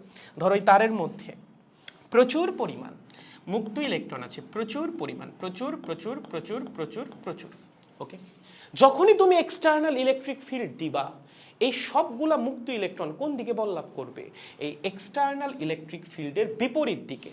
তার মানে দেখা যাবে এই ইলেকট্রনটা আসতেছে এই দিকে, ও আসতেছে এই দিকে, ও আসতেছে এই দিকে, ও এই দিকে, ও এই দিকে, ও এই দিকে, ও এই দিকে, ও এই দিকে, সবাই এই দিকে আসতেছে। তাহলে ভাইয়া সবাই যদি এই দিকে আসে, এইবার তো কন্টিনিউয়াস ফ্লো মনে হয় তৈরি হয়েছে। The answer is still no. এইবারও কন্টিনিউয়াস ফ্লো তৈরি হয় নাই। কেন? কারণ তার তো এখানে শেষ হয়ে যাচ্ছে, ইলেকট্রনগুলো এই পর্যন্ত আসলো, তারপর কি হবে? তারপর তো আর হওয়ার মতো কিছু নাই। সো এই সিনারিওতে যেটা হবে, আমাদের সবগুলা ইলেকট্রন এই পাশে এসে জমা হবে, ঠিক আছে? এই যে আমরা এক্সটার্নাল ইলেকট্রিক ফিল্ডটা দিছি, এই এক্সটার্নাল ইলেকট্রিক ফিল্ডের প্রভাবে সবগুলা ইলেকট্রন এসে জমা হবে হচ্ছে এখানে, ঠিক আছে? এখানে এসে ইলেকট্রন অ্যাকুমুলেট হবে, এবং এই পাশে যদি নেগেটিভ চার্জ জমা হয়, ওই পাশে অবশ্যই পজিটিভ চার্জ জমা হবে। ভাইয়া পজিটিভ চার্জ তো আপনি দেখাইলেন না, পজিটিভ চার্জ কি ওইদিকে গতিশীল হয়েছে? না, পজিটিভ চার্জ মুভ করবে না। পজিটিভ চার্জ কেন মুভ করবে না? এটাও একটা ভালো প্রশ্ন হইতে পারে যে ভাইয়া এখানে পজিটিভ চার্জ কেন মুভ করতেছে না? পরিবাহীতে পজিটিভ চার্জ হচ্ছে কার্নেলস বা আয়নস। ধরো তুমি একটা কপারের তার নিয়ে কাজ করতেছো, ওকে, এখানে মুক্ত ইলেকট্রনটা কই থেকে আসছে? ওই কপার ধাতু থেকে আসছে। যখন কপার ধাতু একটা মুক্ত ইলেকট্রনকে ছাইড়া দিবে, সে কি হয়ে যাবে? কপার প্লাস, এবং এইটাই কিন্তু পরিবাহীর পজিটিভ, ওকে, বা পরিবাহীর পজিটিভ আয়ন। তুমি চিন্তা করো একটা আয়ন কখনো মুভ করে একটা কঠিন পদার্থের মধ্যে দিয়ে? তুমি একটা কপারের তার বানাইছো, ওকে, তুমি কি করছো? এই বরাবর দিছো ইলেকট্রিক ফিল্ড। এখন তুমি কি দেখলা? এই কপারের তারের যে পরমাণু যেগুলো কপার দিয়ে তৈরি, সেগুলা খুইলা খুইলা এইদিকে যাওয়া শুরু করছে। পরমাণু খুইলা খুইলা কোনোদিন যায় ভাই? তাহলে তোমার তারের কোনো অস্তিত্ব থাকবে? কোনো অস্তিত্বই থাকবে না। পরিবাহীর মধ্যে কখনোই পজিটিভ আয়ন মুভ করে না, কারণ পরিবাহীতে পজিটিভ আয়ন হচ্ছে, বা পরিবাহীতে পজিটিভ চার্জ হচ্ছে আয়নগুলা। আয়নই যদি মুভ করা শুরু করে, ধরো কপারের তার, কপার প্লাস নিজেই মুভ করতেছে, তার কই থেকে থাকবে? তারেরই তো কোনো অস্তিত্ব থাকবে না। ধরো একটা জিনিস ইলেকট্রন দিয়ে তৈরি, এখন ইলেকট্রন নিজেই মুভ করতেছে, সেক্ষেত্রে কি ওই জিনিসের কোনো অস্তিত্ব থাকবে? থাকবে না। সিমিলারলি তার তৈরি হচ্ছে ধাতু দিয়ে, ধাতু যদি নিজেই মুভ করা শুরু করে, তারেরই তো কোনো অস্তিত্ব থাকবে না। সো পরিবাহীর মধ্যে কখনোই পজিটিভ আয়ন মুভ করে না, ওকে। তাহলে ভাই এখানে পজিটিভ আয়ন কই থেকে আসলো? কারণ এই পাশ থেকে ইলেকট্রনগুলো চলে আসছে। যেখানেই ইলেকট্রনের অভাব বোধ তৈরি হবে, সেখানেই পজিটিভ আয়নের আধিক্য দেখা দিবে। সো এই পাশ থেকে সব ইলেকট্রন চলে আসছে, দেখা যাবে এই পাশে নেগেটিভ চার্জ অ্যাকুমুলেট হবে, এবং ওই পাশে অ্যাকুমুলেট হবে হচ্ছে পজিটিভ চার্জ। বাট এখানে কোনো ফ্লো ক্রিয়েট হবে না, এখানে কিন্তু কোনো ফ্লো তৈরি হবে না। বুঝতে পেরেছো? ইলেকট্রনগুলো একটা নির্দিষ্ট দিকে প্রবাহিত হইছে, বাট কন্টিনিউয়াসলি ফ্লো করে নাই, এখানে এসে জমা হইছে। জমা হওয়া পর্যন্তই। তো জমা হওয়া তো আমরা স্থির তড়িতেও পড়ছি, তাই না? যখন ধারক ছিল, ধারকের মধ্যে জমা হয় নাই, হয়েছে তো, সেটাকে কি আমরা চলতড়িৎ বলছি নাকি? বলি নাই তো। সো এখানে যেটা হবে, যদি একটা নর্মাল তার নাও এবং তাকে যদি তুমি একটা ইলেকট্রিক ফিল্ডের মধ্যে রাখো, দেখবা তারের এক পাশে মাইনাস জমা হবে আর এক পাশে প্লাস জমা হবে, বাট কোনো কারেন্টের ফ্লো তৈরি হবে না। ওকে, সো এখানেও আমরা কি পাবো না? কোনো কারেন্টের ফ্লো পাবো না। ঠিক আছে, কারেন্টের ফ্লো পাবো না। আবার এখানেও আরো একটা ব্যাখ্যা দ্বারা করানো যায়, জানো? মানে বলতে গেলে আসলে খালি বলতেই ইচ্ছা করে। ব্যাখ্যা এখানে আরো একটা দ্বারা করানো সম্ভব। সেটা হচ্ছে কারেন্টের ফ্লো আমরা তখনই পাবো যখন একটা নেট ইলেকট্রিক ফিল্ড থাকবে। এখানে তুমি একটা এক্সটার্নাল ইলেকট্রিক ফিল্ড দিছো, ঠিক আছে, বাট এখানে নেট ইলেকট্রিক ফিল্ডের মান কিন্তু শূন্য। কিভাবে ভাইয়া নেট ইলেকট্রিক ফিল্ডের মান শূন্য? দেখো, তুমি এখানে একটা এক্সটার্নাল ইলেকট্রিক ফিল্ড দিছো, বাট তারের ভিতরেও কিন্তু একটা ইন্টারনাল ইলেকট্রিক ফিল্ড তৈরি হবে, কারণ তারের এক পাশে জমা হয়েছে প্লাস চার্জ, আর এক পাশে জমা হয়েছে মাইনাস চার্জ। প্লাস থেকে মাইনাসের দিকে একটা ইন্টারনাল ইলেকট্রিক ফিল্ড তৈরি হবে না? অবশ্যই হবে। দেখা যাবে এই বরাবর তৈরি হয়েছে একটা ইন্টারনাল ইলেকট্রিক ফিল্ড। এবং তোমাদের যদি মনে থাকে, ধারকে যখন আমরা ডাই ইলেকট্রিক নিয়ে পড়াশোনা করছিলাম, যদি ডাই ইলেকট্রিকের পরিবর্তে আমরা একটা পরিবাহী ব্যবহার করতাম, তাহলে দেখা যাইতো ইন্টারনাল ইলেকট্রিক ফিল্ড এবং এক্সটার্নাল ইলেকট্রিক ফিল্ডের মান হয়ে যায় সমান, কারণ পরিবাহীতে আবেশটা খুব বেশি পরিমাণেই ঘটে। তুমি যতখানি বাইরে থেকে ইলেকট্রিক ফিল্ড দিবা একটা পরিবাহীতে, পরিবাহীর ভিতরে ঠিক সমপরিমাণ বিপরীত দিকে একটা ইলেকট্রিক ফিল্ড তৈরি হয়ে যাবে। সো দেখা যাবে এই পরিবাহীতে ইলেকট্রিক ফিল্ড আসলে দুইটা, একটা তুমি বাইরে থেকে দিছো আর একটা ওর ভিতরে নিজে নিজেই তৈরি হয়েছে। তাহলে একটা ইলেকট্রিক ফিল্ড আমরা দিছি এক্সটার্নাল ইলেকট্রিক ফিল্ড, আর একটা ইলেকট্রিক ফিল্ড ও তৈরি করছে চার্জ অ্যাকুমুলেশনের মাধ্যমে। এই পাশে মাইনাস চার্জ, ওই পাশে plus charge, electric field plus থেকে মাইনাসের দিকে। তাহলে ইন্টারনাল ইলেকট্রিক ফিল্ড তৈরি হবে উল্টা দিকে। এবং ইন্টারেস্টিংলি এই দুইটার মান সমান। তাহলে দুইটা ভেক্টরের মান সমান, দিক হচ্ছে বিপরীত। বলো তো নেট ইলেকট্রিক ফিল্ড কত হবে?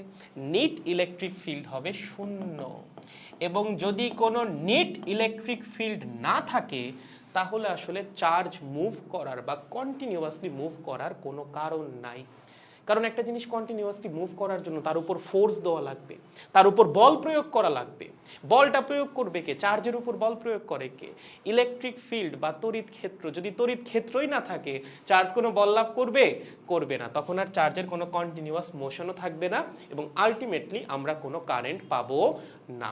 তার মানে একটা বিচ্ছিন্ন পরিবাহী তুমি নর্মাল অবস্থায় রাখো বা তুমি বিচ্ছিন্ন কি বলে ইলেকট্রিক ফিল্ডের মধ্যে নিয়ে রাখো, যেভাবেই রাখো না কেন, তুমি যদি একটা বিচ্ছিন্ন পরিবাহী নিয়ে ডিল করো, তুমি সেখানে কখনোই কোনো কারেন্ট পাবা না। এটা কিন্তু একটু মনে রাখা লাগবে। একটা বিচ্ছিন্ন পরিবাহীতে আমরা কখনোই কারেন্ট পাই না। তবে বিচ্ছিন্ন পরিবাহীর ভিতরে যে ইলেকট্রনগুলা, তারা কিন্তু আবার স্থির না, তারা গতিশীল। একটা বিশাল ভেলোসিটিতে তারা গতিশীল, 10⁵ মিটার পার সেকেন্ড বেগে। বাট তাদের কোনো নেট ভেলোসিটি নাই, তাদের কোনো গড় বেগ নাই, ঠিক আছে, বা কোনো রেজাল্টেন্ট ভেলোসিটি নাই। সো আলটিমেটলি আমরা কোনো রেজাল্টেন্ট কন্টিনিউয়াস ফ্লো পাই না এবং আলটিমেটলি আমরা কোনো কারেন্টও পাই না। বুঝতে পেরেছেন? তাহলে আপনি যদি একটা বিচ্ছিন্ন পরিবাহী নিয়ে কাজ করেন, সেটা নর্মাল অবস্থায় রাখেন, সেটা আপনি ইলেকট্রিক ফিল্ডের মধ্যে রাখেন, যেমনিই রাখেন না কেন, আপনি কখনোই কারেন্ট পাবেন না। কারেন্ট পাওয়ার জন্য আপনার একটা ক্লোজড সার্কিট লাগবে। হ্যাঁ, এগুলো তো সব ওপেন সার্কিট, এই পাশ খোলা ওই পাশ খোলা, এখানেও এই পাশ খোলা ওই পাশ খোলা। এই অবস্থায় কখনো কারেন্ট পাওয়া যায় না। কারেন্ট তখনই পাবা যখন একটা লুপ ক্রিয়েট হবে বা একটা ক্লোজড সার্কিট ক্রিয়েট হবে, যখন ইলেকট্রন কন্টিনিউয়াসলি ফ্লো করতে পারবে। ইলেকট্রন এখান থেকে এখানে গেল, যায় আর যাইতে পারলো না, তাইলে কিন্তু কন্টিনিউয়াস ফ্লো হইল না। এর জন্য আমাদের আসলে ব্যাটারি এবং কানেক্টিং ওয়্যার লাগে। যদি এই দুইটা জিনিস তুমি ম্যানেজ করে দিতে পারো, তখনই দেখবা কারেন্টের ফ্লো শুরু হয়ে গেছে, যেটা আমরা পরের স্লাইডে দেখবো। আসো, ওকে, এটা লাগতেছে না, দুঃখিত, এটা একটা অ্যাডিশনাল স্লাইড, সরি। এইটা সেটা হচ্ছে ব্যাটারির কাজটা কি ভাইয়া? আমরা ব্যাটারি দিলেই কারেন্ট ফ্লো করতেছে। ব্যাটারি কি ইলেকট্রন তৈরি করে দিচ্ছে? আমরা অনেকেই মনে করি যে ভাইয়া ব্যাটারি মনে হয় ইলেকট্রন তৈরি করে দেয়। The answer is wrong. ঠিক আছে, ব্যাটারি ইলেকট্রন তোমাকে তৈরি করে দিবে না। ব্যাটারি হচ্ছে ইলেকট্রনকে কন্টিনিউয়াসলি মোশনের মধ্যে রাখবে। ওকে, সো এই লাইনটা একটু লেখো। ব্যাটারি কিন্তু ইলেকট্রন তৈরি করবে না, দরকার হলে করতে পারে, যদি দরকার হয় তখন করতে পারে, বাট ওর মেইন যে কাজটা সেটা হচ্ছে ইলেকট্রনকে কন্টিনিউয়াসলি একটা মোশনের মধ্যে রাখা। ব্যাটারি ইলেকট্রন তৈরি করবে না। ওকে, বাট দরকার হইলে ক্ষেত্র বিশেষে করতেও পারে। তাহলে ব্যাটারির মেইন কাজটা কি? ব্যাটারির মেইন কাজ হচ্ছে ব্যাটারি ইলেকট্রনকে কন্টিনিউয়াস একটা মোশনে রাখবে। ব্যাটারি ইলেকট্রনকে কন্টিনিউয়াস মোশনে রাখবে, মানে কন্টিনিউয়াসলি ইলেকট্রনকে গতিশীল রাখবে। ওকে, কিভাবে ভাইয়া, কিভাবে? দেখো এইবার কাজ খুব সহজ। তুমি এখানে ব্যাটারি লাগাইছো, ব্যাটারি এখানে কি আছে মাইনাস, মাইনাস কি করবে? ইলেকট্রনকে দিবে ঠেলা। ওকে, এই ইলেকট্রন দিবে তার পাশের ইলেকট্রনকে ঠেলা। এভাবে ঠেলতে ঠেলতে এই ধাক্কাটা কোন জায়গায় এসে পৌঁছাবে? এই ধাক্কা এসে পৌঁছাবে ফাইনাল ইলেকট্রনের কাছে।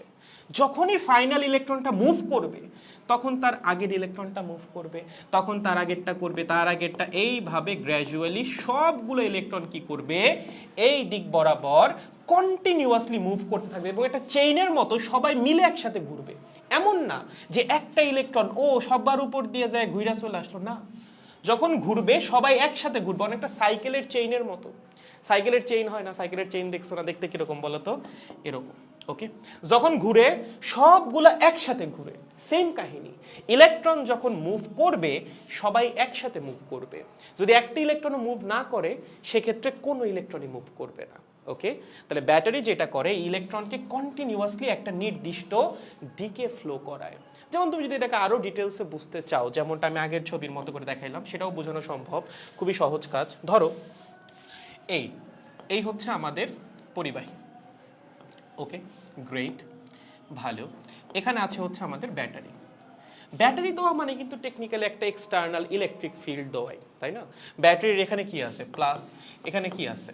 মাইনাস। তার মানে এই বরাবর একটা এক্সটার্নাল ইলেকট্রিক ফিল্ড তুমি দিছো। ওকে, এখন এক্সটার্নাল ইলেকট্রিক ফিল্ড যদি তুমি দাও কি হবে? ইলেকট্রন তার বিপরীত দিকে বল লাভ করবে। ধরো electron electron electron electron, electron বল লাভ করবে কোন দিকে বলো? ইলেকট্রন বল লাভ করবে এই দিকে, এই দিকে, এই দিকে, এই দিকে, এই দিকে। তারা এভাবে কন্টিনিউয়াসলি ফ্লো করতে থাকবে।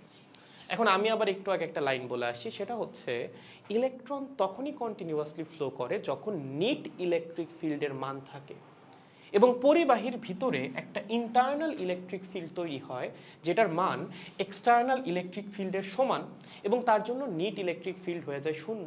এই যেটা একটু আগে বলে আসলাম, এখানেই বলে আসলাম যে দুইটা ইলেকট্রিক ফিল্ড আমাদের তৈরি হবে। একটা হচ্ছে এক্সটার্নাল ইলেকট্রিক ফিল্ড যেটা আমরা দিচ্ছি, এবং এই এক্সটার্নাল ইলেকট্রিক ফিল্ডের প্রভাবে দেখা যাবে ইলেকট্রনগুলো এই পাশে জমা হয়েছে আর ধনাত্মক আয়নগুলো ওই পাশে জমা হয়েছে। আলটিমেটলি ভিতরে তৈরি হয়েছে একটা ইন্টারনাল ইলেকট্রিক ফিল্ড। দেখা যাবে এক্সটার্নাল ইলেকট্রিক ফিল্ড আর ইন্টারনাল ইলেকট্রিক ফিল্ডের মান হচ্ছে সমান, এবং মান যদি সমান হয়ে যায় তখন লব্ধি ইলেকট্রিক ফিল্ড বা নিট ইলেকট্রিক ফিল্ডের মান হয়ে যাবে শূন্য, কারণ দুইটা ভেক্টরের মান সমান, দিক বিপরীত, লব্ধি কত হবে? শূন্যই তো হবে। আর যেহেতু নিট ইলেকট্রিক ফিল্ড শূন্য, তাহলে অবশ্যই এখানে কোনো চার্জের কন্টিনিউয়াস মোশন আমরা পাবো না। তাহলে ভাইয়া সেম কাহিনী তো এখানেও হওয়া সম্ভব। আমরা এক্সটার্নাল ইলেকট্রিক ফিল্ড দিছি, ব্যাটারির মাধ্যমে দিছি, বাট দিছি তো একটা পরিবাহীর উপরেই দিছি। তাহলে তবে এখানেও ভিতরে একটা ইন্টারনাল ইলেকট্রিক ফিল্ড তৈরি হওয়ার কথা, যেটার মান হবে এক্সটার্নাল ইলেকট্রিক ফিল্ডের সমান, এবং আলটিমেটলি নিট ইলেকট্রিক ফিল্ড হয়ে যাবে শূন্য। এটা এইবার হবে না। কেন হবে না? কারণ আগের বার চার্জ জমা হয়েছিল, এবার কি চার্জ জমা হচ্ছে? এই ইলেকট্রন কি এখানে এসে জমা হবে? প্লাস কি এখানে জমা হবে? না, ইলেকট্রন তো এখানে থামবেই না, ইলেকট্রন তো কন্টিনিউয়াসলি আসতেই থাকবে। ব্যাটারি তো কন্টিনিউয়াসলি ওর উপর বল প্রয়োগ করতেছে, এবং বল প্রয়োগ করে ইলেকট্রনগুলোকে সব সময় রাখবে গতিশীল। সো ইন্টারনাল ইলেকট্রিক ফিল্ড তখনই তৈরি হবে যখন চার্জ জমা হবে। এখানে তো চার্জ জমাই হচ্ছে না, তুমি ব্যাটারির সাথে পরিবাহীকে যুক্ত করে দিছো না, ইলেকট্রন কন্টিনিউয়াসলি ফ্লো করতেই থাকবে। সো যেহেতু এইবার ইলেকট্রন ফ্লো করতে থাকবে, এইবার আর চার্জ জমা হবে না। ওকে, এটাই কিন্তু চলতরিতের একটা মেইন ফ্যাক্টর। চার্জ কখনো জমা হওয়া যাবে না, চার্জ জমা হইলেই সেটা আর চলতরিত হবে না। ওকে, সেটা স্থির তড়িতের মধ্যে চলে যাবে। আমাদের চার্জকে কন্টিনিউয়াসলি মোশনের মধ্যে রাখা লাগবে, চার্জকে জমা করা যাবে না, যেটা একটু আগে হচ্ছিল। এই পাশে ইলেকট্রন জমা হচ্ছিল, ওই পাশে প্লাস চার্জ জমা হচ্ছিল, এবার কি জমা হবে না? কারণ চার্জের তো ফ্লো করার রাস্তা আছে, সে ফ্লো করবে, সে জমা কেন হবে? সো যেহেতু জমা হচ্ছে না, সো এইবার কিন্তু নিট ইলেকট্রিক ফিল্ড শূন্য হওয়ার সম্ভাবনা নাই, কারণ এবার তো ইন্টারনাল ইলেকট্রিক ফিল্ড তৈরি হবেই না, হইলেও এক্সটার্নাল ইলেকট্রিক ফিল্ডের চেয়ে অনেক কম হবে মানে। ঠিক আছে, এবং নিট ইলেকট্রিক ফিল্ড অবশ্যই একটা থেকে যাবে। সো যেহেতু নিট ইলেকট্রিক ফিল্ড আছে, ইলেকট্রন একটা বল বা ফোর্স কন্টিনিউয়াসলি ফেস করবে, এবং ফেস করার জন্য ইলেকট্রন হবে কি গতিশীল, ইলেকট্রন কন্টিনিউয়াসলি মুভ করতে থাকবে। ওকে, সো এখানে আমরা কি পাবো, আমরা এখানে ইলেকট্রনের কন্টিনিউয়াস মোশন পাবো। ইলেকট্রনের কি পাবো বলো তো, কন্টিনিউয়াস মোশন। এবং যেহেতু আমরা ইলেকট্রনের কন্টিনিউয়াস মোশন পাচ্ছি, ইলেকট্রনের কন্টিনিউয়াস মোশনকে আমরা কি বলি, কারেন্ট বলি। সো আমরা আলটিমেটলি পেয়ে যাব হচ্ছে কারেন্ট। ওকে, যেটা আমরা এতক্ষণ ধরে চাচ্ছিলাম। সো কারেন্ট পাওয়ার জন্য শুধুমাত্র একটা পরিবাহী কিন্তু এনাফ নয়, আমাদের লাগে কি, আমাদের দরকার হয় হচ্ছে কানেক্টিং ওয়্যার, যেইটা ব্যাটারির সাথে পরিবাহীকে কানেক্ট করে দিবে। তুমি ধরো এখানে রেখে দিছো পরিবাহী, এখানে আমার পরিবাহী আছে ভাইয়া, আমি এখানে রেখে দিয়েছি ব্যাটারি, বাট আমি তাদেরকে যুক্ত করি নাই, কারেন্ট ফ্লো হবে না। আবারও দেখা যাবে সেম কাহিনী, এখানে এসে চার্জ জমা হইছে, বাইরে থেকে ইলেকট্রিক ফিল্ড দিছো, ভিতরে ইলেকট্রিক ফিল্ড তৈরি হয়েছে, নিট হয়ে গেছে শূন্য। চার্জ জমা হইতে দেওয়াই যাবে না, চার্জ জমা হইতে দিলেই আর কারেন্ট পাওয়া যাবে না। তার জন্য আমরা যেটা করব, তার দিয়ে যুক্ত করে দিব, যুক্ত হয়ে গেলে একটা লুপের মতো তৈরি হয়ে যাবে, এবং এই ইলেকট্রনগুলো কন্টিনিউয়াসলি ফ্লো করতে থাকবে, অনেকটা সাইকেলের চেইনের মতো। দেখেন ক্লিয়ার কিনা এই পর্যন্ত? আরো দুইটা প্রশ্ন বানা আপনাদের উদ্দেশ্যে আছে, আগে আমাকে বলতে হবে এই পর্যন্ত ক্লিয়ার কিনা। যদি এই পর্যন্ত ক্লিয়ার হয়, আমরা পরের দুইটা প্রশ্নে যাব। ঠিক আছে, দেখো আজকে একটু স্লো আগাচ্ছি, হ্যাঁ আজকে একটু স্লোলি আগাই, কারণ হচ্ছে প্রথম ক্লাস, প্রথমে তো আসলে একটু বোঝা লাগবে, জিনিসগুলো অনুধাবন করা লাগবে, দেন হচ্ছে আমরা আরো ডিটেলসে যাব। ওকে গাইস, বলো ব্যাটারি সংযোগের পর ইলেকট্রনগুলো র্যান্ডম মোশন কি হারায় যায়? হ্যাঁ, এটা আমরা পড়বো, এটা হচ্ছে আমরা পড়বো যে কিভাবে হারায় যায়। র্যান্ডম মোশন যে পুরাপুরি হারায় যায় এরকম না, আমি একটা জিনিস বুঝাই। হ্যাঁ, এটা আমাদের হচ্ছে যে ক্লাসিক্যাল থিওরি যেটা আছে কারেন্টের, সেখানে আমরা ডিটেলসে পড়বো। স্টিল আমি তোমাকে হালকা একটু টাচ দিয়ে রাখতে পারি। সেটা হচ্ছে যখন একটা ইলেকট্রন র্যান্ডম মোশনে থাকে, তখন মোশনটা হয় হচ্ছে এরকম। ধরো এটা হচ্ছে তার এ পজিশন, এ থেকে সে গেল বিতে গিয়ে সে খাইলো একটা ধাক্কা, গ্যাসের কণার জন্য যেরকম হয়। দেন হচ্ছে বি থেকে আসলো সিতে এসে খাইলো আরো একটা ধাক্কা। দেন সি থেকে আসলো হচ্ছে ডিতে এসে খাইলো আরো একটা ধাক্কা, ফাইনালি গেল এতে। ওকে, তাইলে বলো সে এই যে এত ধাক্কা টাক্কা খাইলো, খেয়ে তো আবার এতেই আসলো, তাই না? তাহলে তার নিট সরণ কত? তার নিট সরণ হচ্ছে 0। নিট সরণ যদি 0 হয়, নিট বেগ কত? নিট বেগও 0। এটা হচ্ছে ব্যাটারির অনুপস্থিতিতে। যখন ব্যাটারি উপস্থিত থাকবে তখন কি হবে, এই ধরো ইলেকট্রন ছিল এই অবস্থায়, র্যান্ডম মোশন থাকবে, র্যান্ডম মোশন হারাই যাবে না। ইলেকট্রন কখনোই একটা ফিক্সড ডিরেকশনে কখনোই আগায় না, এটা কখনো হয় না, র্যান্ডম মোশন থাকবেই।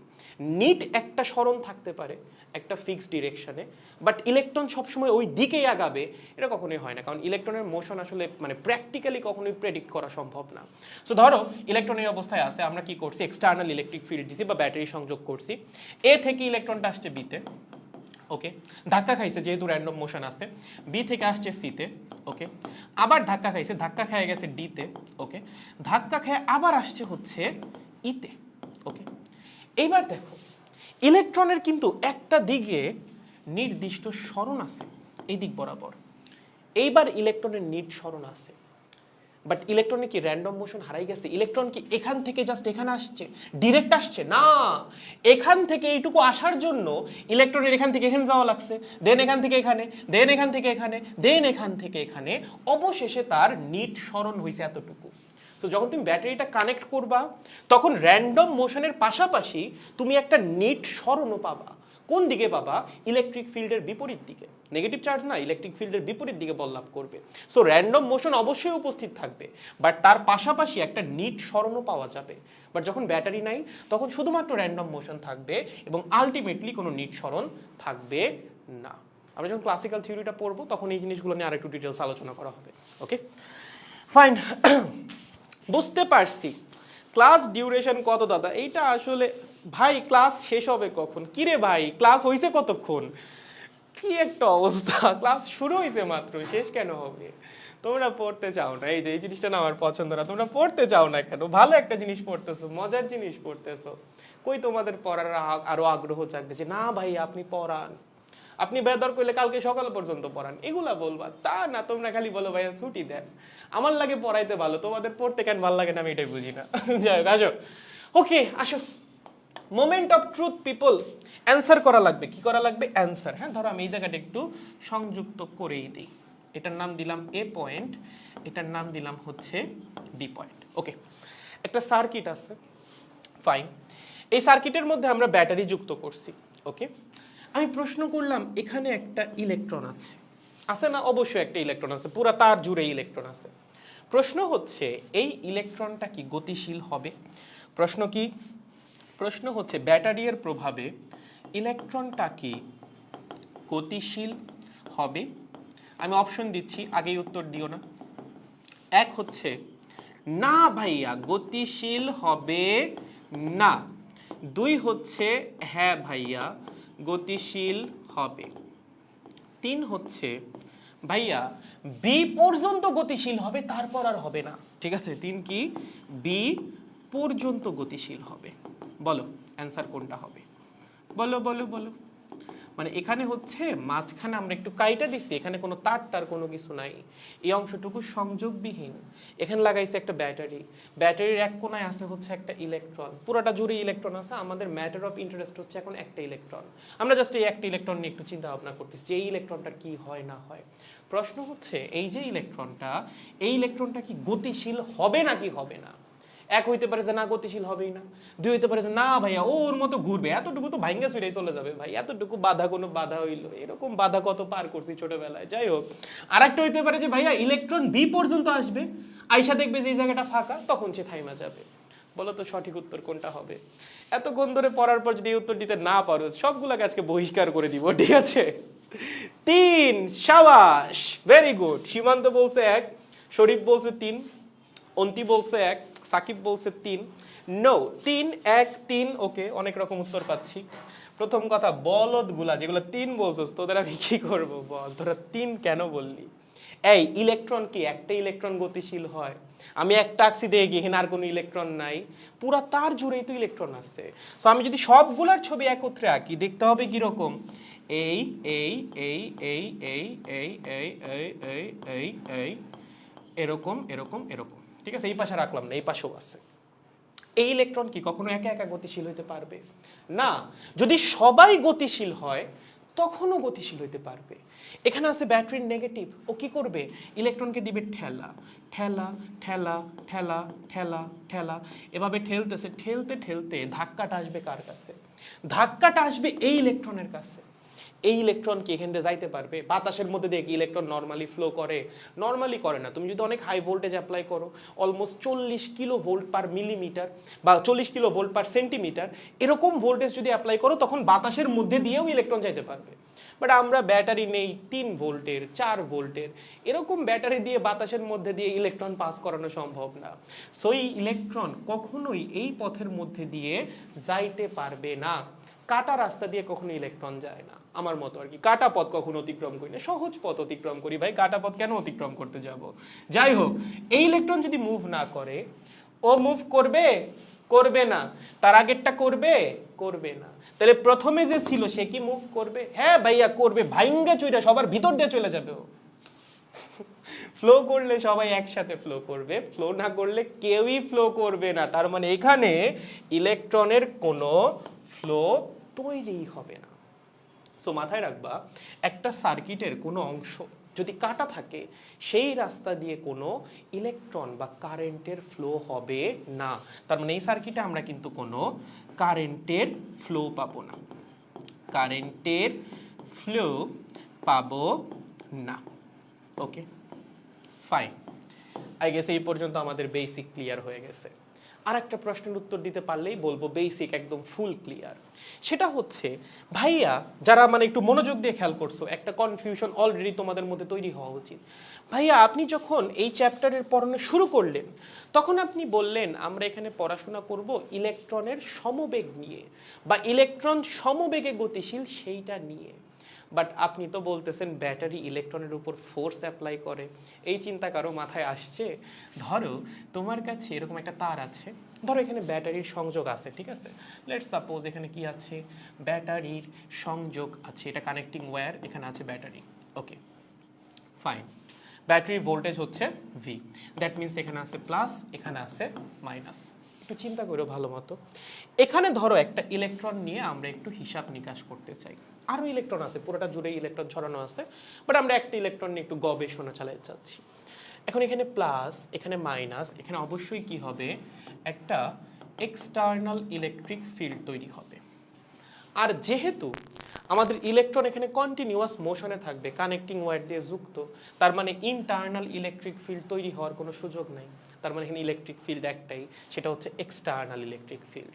এবং একটা ইলেকট্রিক ফিল্ডের মধ্যে যখন তুমি একটা চার্জকে স্থাপন করো, সেই চার্জকে একটা বল লাভ করে না। এটা আমরা একটু স্থির তড়িতে পড়ছি, যারা স্থির তড়িৎটা পড়ো নাই তাদের একটু এই ফর্মুলাটা মাথায় রাখা লাগবে, যে আমরা যদি একটা চার্জকে একটা ইলেকট্রিক ফিল্ডের মধ্যে রাখি, ধরো কিউ কুলম মানের চার্জকে রাখছো, সেক্ষেত্রে এই ইলেকট্রিক ফিল্ড চার্জের উপর একটা বল প্রয়োগ করে। কতখানি বল প্রয়োগ করে? চার্জের মান মাল্টিপ্লাইড বাই ইলেকট্রিক ফিল্ডের মান। ওকে, তুমি যদি কিউ মানের একটা চার্জকে ই মানের একটা ইলেকট্রিক ফিল্ডের মধ্যে রাখো, তাহলে চার্জ একটা বল লাভ করবে। এই বলটা কে দিবে? ইলেকট্রিক ফিল্ড দিবে। কতখানি বল? চার্জের মান মাল্টিপ্লাইড বাই ইলেকট্রিক ফিল্ডের মান। এখন বল তো ভেক্টর রাশি, এই ভেক্টরের ডিরেকশন কোন দিকে হবে? যদি প্লাস চার্জ নিয়ে কাজ করো তাহলে প্লাস চার্জ বল লাভ করবে ইলেকট্রিক ফিল্ডের দিকে, আর মাইনাস চার্জ বল লাভ করবে ইলেকট্রিক ফিল্ডের বিপরীত দিকে। তাহলে এই ইলেকট্রিক ফিল্ডের প্রভাবে ইলেকট্রনটা কোন দিকে বল লাভ করবে? ইলেকট্রনটা বল লাভ করবে এই দিক বরাবর। প্রশ্ন হচ্ছে ভাইয়া কতখানি বল লাভ করবে?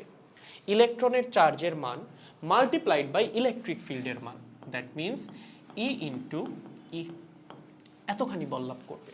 ওকে, তার মানে যখনই আমি ব্যাটারি সংযোগ করতেছি, ইলেকট্রন কিন্তু একটা বল লাভ করতেছে, বা ব্যাটারি ইলেকট্রনকে একটা বল দিচ্ছে। কিভাবে? এই ইলেকট্রিক ফিল্ডের মাধ্যমে। তাহলে ধরো ইলেকট্রন কি? একটা কণা, তাই না? ইলেকট্রন কি? একটা কণা, তার একটা নির্দিষ্ট ভরও আছে।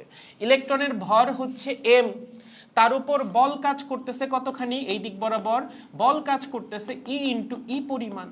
তাহলে একটা নির্দিষ্ট ভরের উপর যদি আমরা বল প্রয়োগ করি, তার কি ত্বরণ হবে না? অবশ্যই ত্বরণ হবে। ফর্মুলা কি?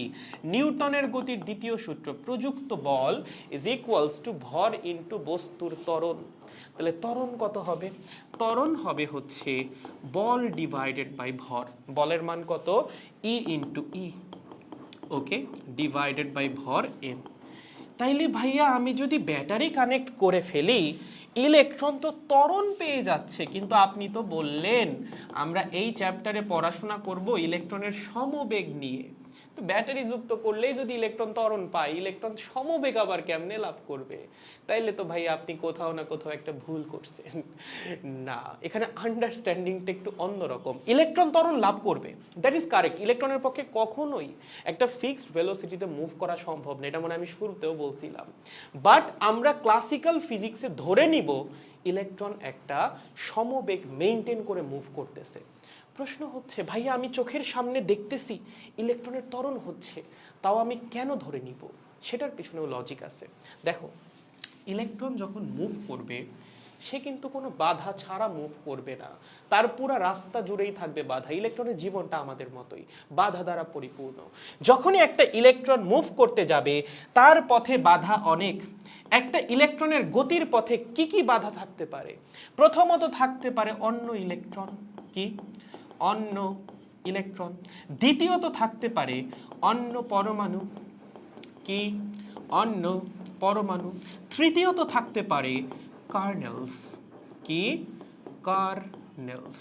এই কার্নেল কি জিনিস ভাইয়া? এই কার্নেল হচ্ছে ধাতব আয়ন। যেই ধাতব আয়নগুলা ইলেকট্রন ছাইরা দিছে বা মুক্ত ইলেকট্রন ছাইরা দিছে। তাহলে চিন্তা করো, এই যে পরিবাহীটা, এই পরিবাহী কিন্তু ইলেকট্রন, পরমাণু, কার্নেল সব কিছু দ্বারা পরিপূর্ণ।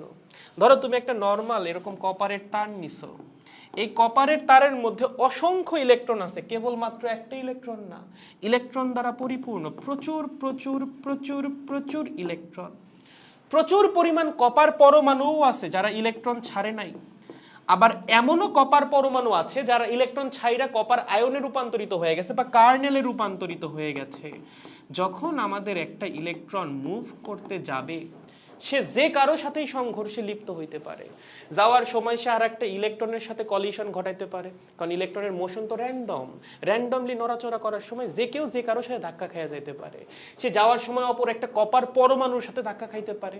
সে যাওয়ার সময় অপর একটা কার্নেল দ্বারা আকর্ষিতও হইতে পারে। দেখো কার্নেল কিন্তু পজিটিভ চার্জ ক্যারিয়ার, ধনাত্মক আয়ন না। ধরো এখানে একটা ধনাত্মক আয়ন আছে, ঠিক আছে, এবং এখানে আসে হচ্ছে একটা ইলেকট্রন, সে যাচ্ছে এই দিকে। বলো তো পিছন থেকে ও টান দিবে নাকি দিবে না? যদিও যাত্রা পথে পিছনে ডাকা ঠিক নয়, তবে ও কি আর আকর্ষণ ছাড়তে পারবে?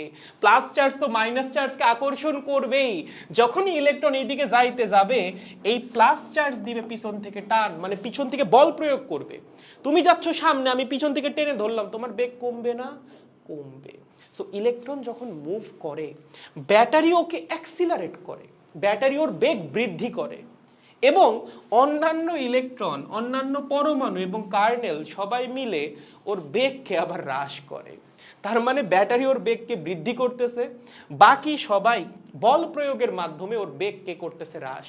এখন তুমি বলতে পারো যে ভাইয়া ওরা কি বল প্রয়োগে বেগ বৃদ্ধি করতে পারে না? খুবই রেয়ার, খুবই রেয়ার। তুমি একটা সংঘর্ষে লিপ্ত হইছো, ঠিক আছে, তুমি যাইতেছো, যাওয়ার সময় কারোর সাথে ধাক্কা খাইছো, ধাক্কা গিয়ে কি তোমার বেগ বাড়বে নাকি ভাই? তোমার বেগ তো কমবে, তাই না? তোমার গতির বিপরীতে বাধা দিছে, তোমার বেগ কি হবে? বেগ অবশ্যই কমবে। তার মানে ব্যাটারি কি করতেছে? ব্যাটারি ইলেকট্রনের বেগ বাড়াচ্ছে, ব্যাটারি ইলেকট্রনের বেগ বা বেগ বাড়াচ্ছে, বৃদ্ধি করতেছে, এবং অন্যান্য ইলেকট্রন, অন্যান্য পরমাণু, অন্যান্য কার্নেল ইলেকট্রনের গতিকে দিচ্ছে বাধা, বাধা দিয়ে ইলেকট্রনের বেগকে কি করতেছে? আবার কমাইতেছে। ওকে, তাহলে অন্য ইলেকট্রন, পরমাণু এরা কি করবে? এরা হচ্ছে আবার বেগটাকে দিবে কমায়। সো আলটিমেটলি দেখা যাবে ইলেকট্রন মোটামুটি একটা ফিক্সড ভেলোসিটি মেইনটেইন করেই গতিশীল হবে। ওকে, দেখা যাবে সব সময় তার বেগের মান সেম না। ধরো এখন তার বেগের মান 11.2, লেটস সাপোজ, একটু পর 11.3, একটু পর 10.9, হালকা একটু ভ্যারি করবে, একটু ভ্যারি করবে। কখনো কখনো দেখা যাবে ব্যাটারির প্রভাবটা বেশি, ব্যাটারির প্রভাবে বেগ একটু বাইরে গেল, আবার খাইলো ধাক্কা, ধাক্কা খেয়ে সাথে সাথে বেগটা কমে গেল। ওকে, সো এইভাবে বেগ বৃদ্ধি পাবে কমবে, বৃদ্ধি পাবে কমবে। আমরা ধরেই নিব যে ইলেকট্রন একটা মোটামুটি অ্যাপ্রক্সিমেট একটা কনস্ট্যান্ট ভেলোসিটি মেইনটেইন করে গতিশীল হবে, ঠিক আছে? সো এই সব কিছুর প্রভাবে ইলেকট্রন গতিশীল হবে একটা মোটামুটি বা একটা অ্যাপ্রক্স কনস্ট্যান্ট ভেলোসিটিতে। ওকে, কনস্ট্যান্ট ভেলোসিটিতে। এবং এই যে যেই ভেলোসিটিতে বা যেই কনস্ট্যান্ট ভেলোসিটিতে ইলেকট্রন মুভ করে, সেটাকেই বলা হয় ইলেকট্রনের ড্রিফট ভেলোসিটি।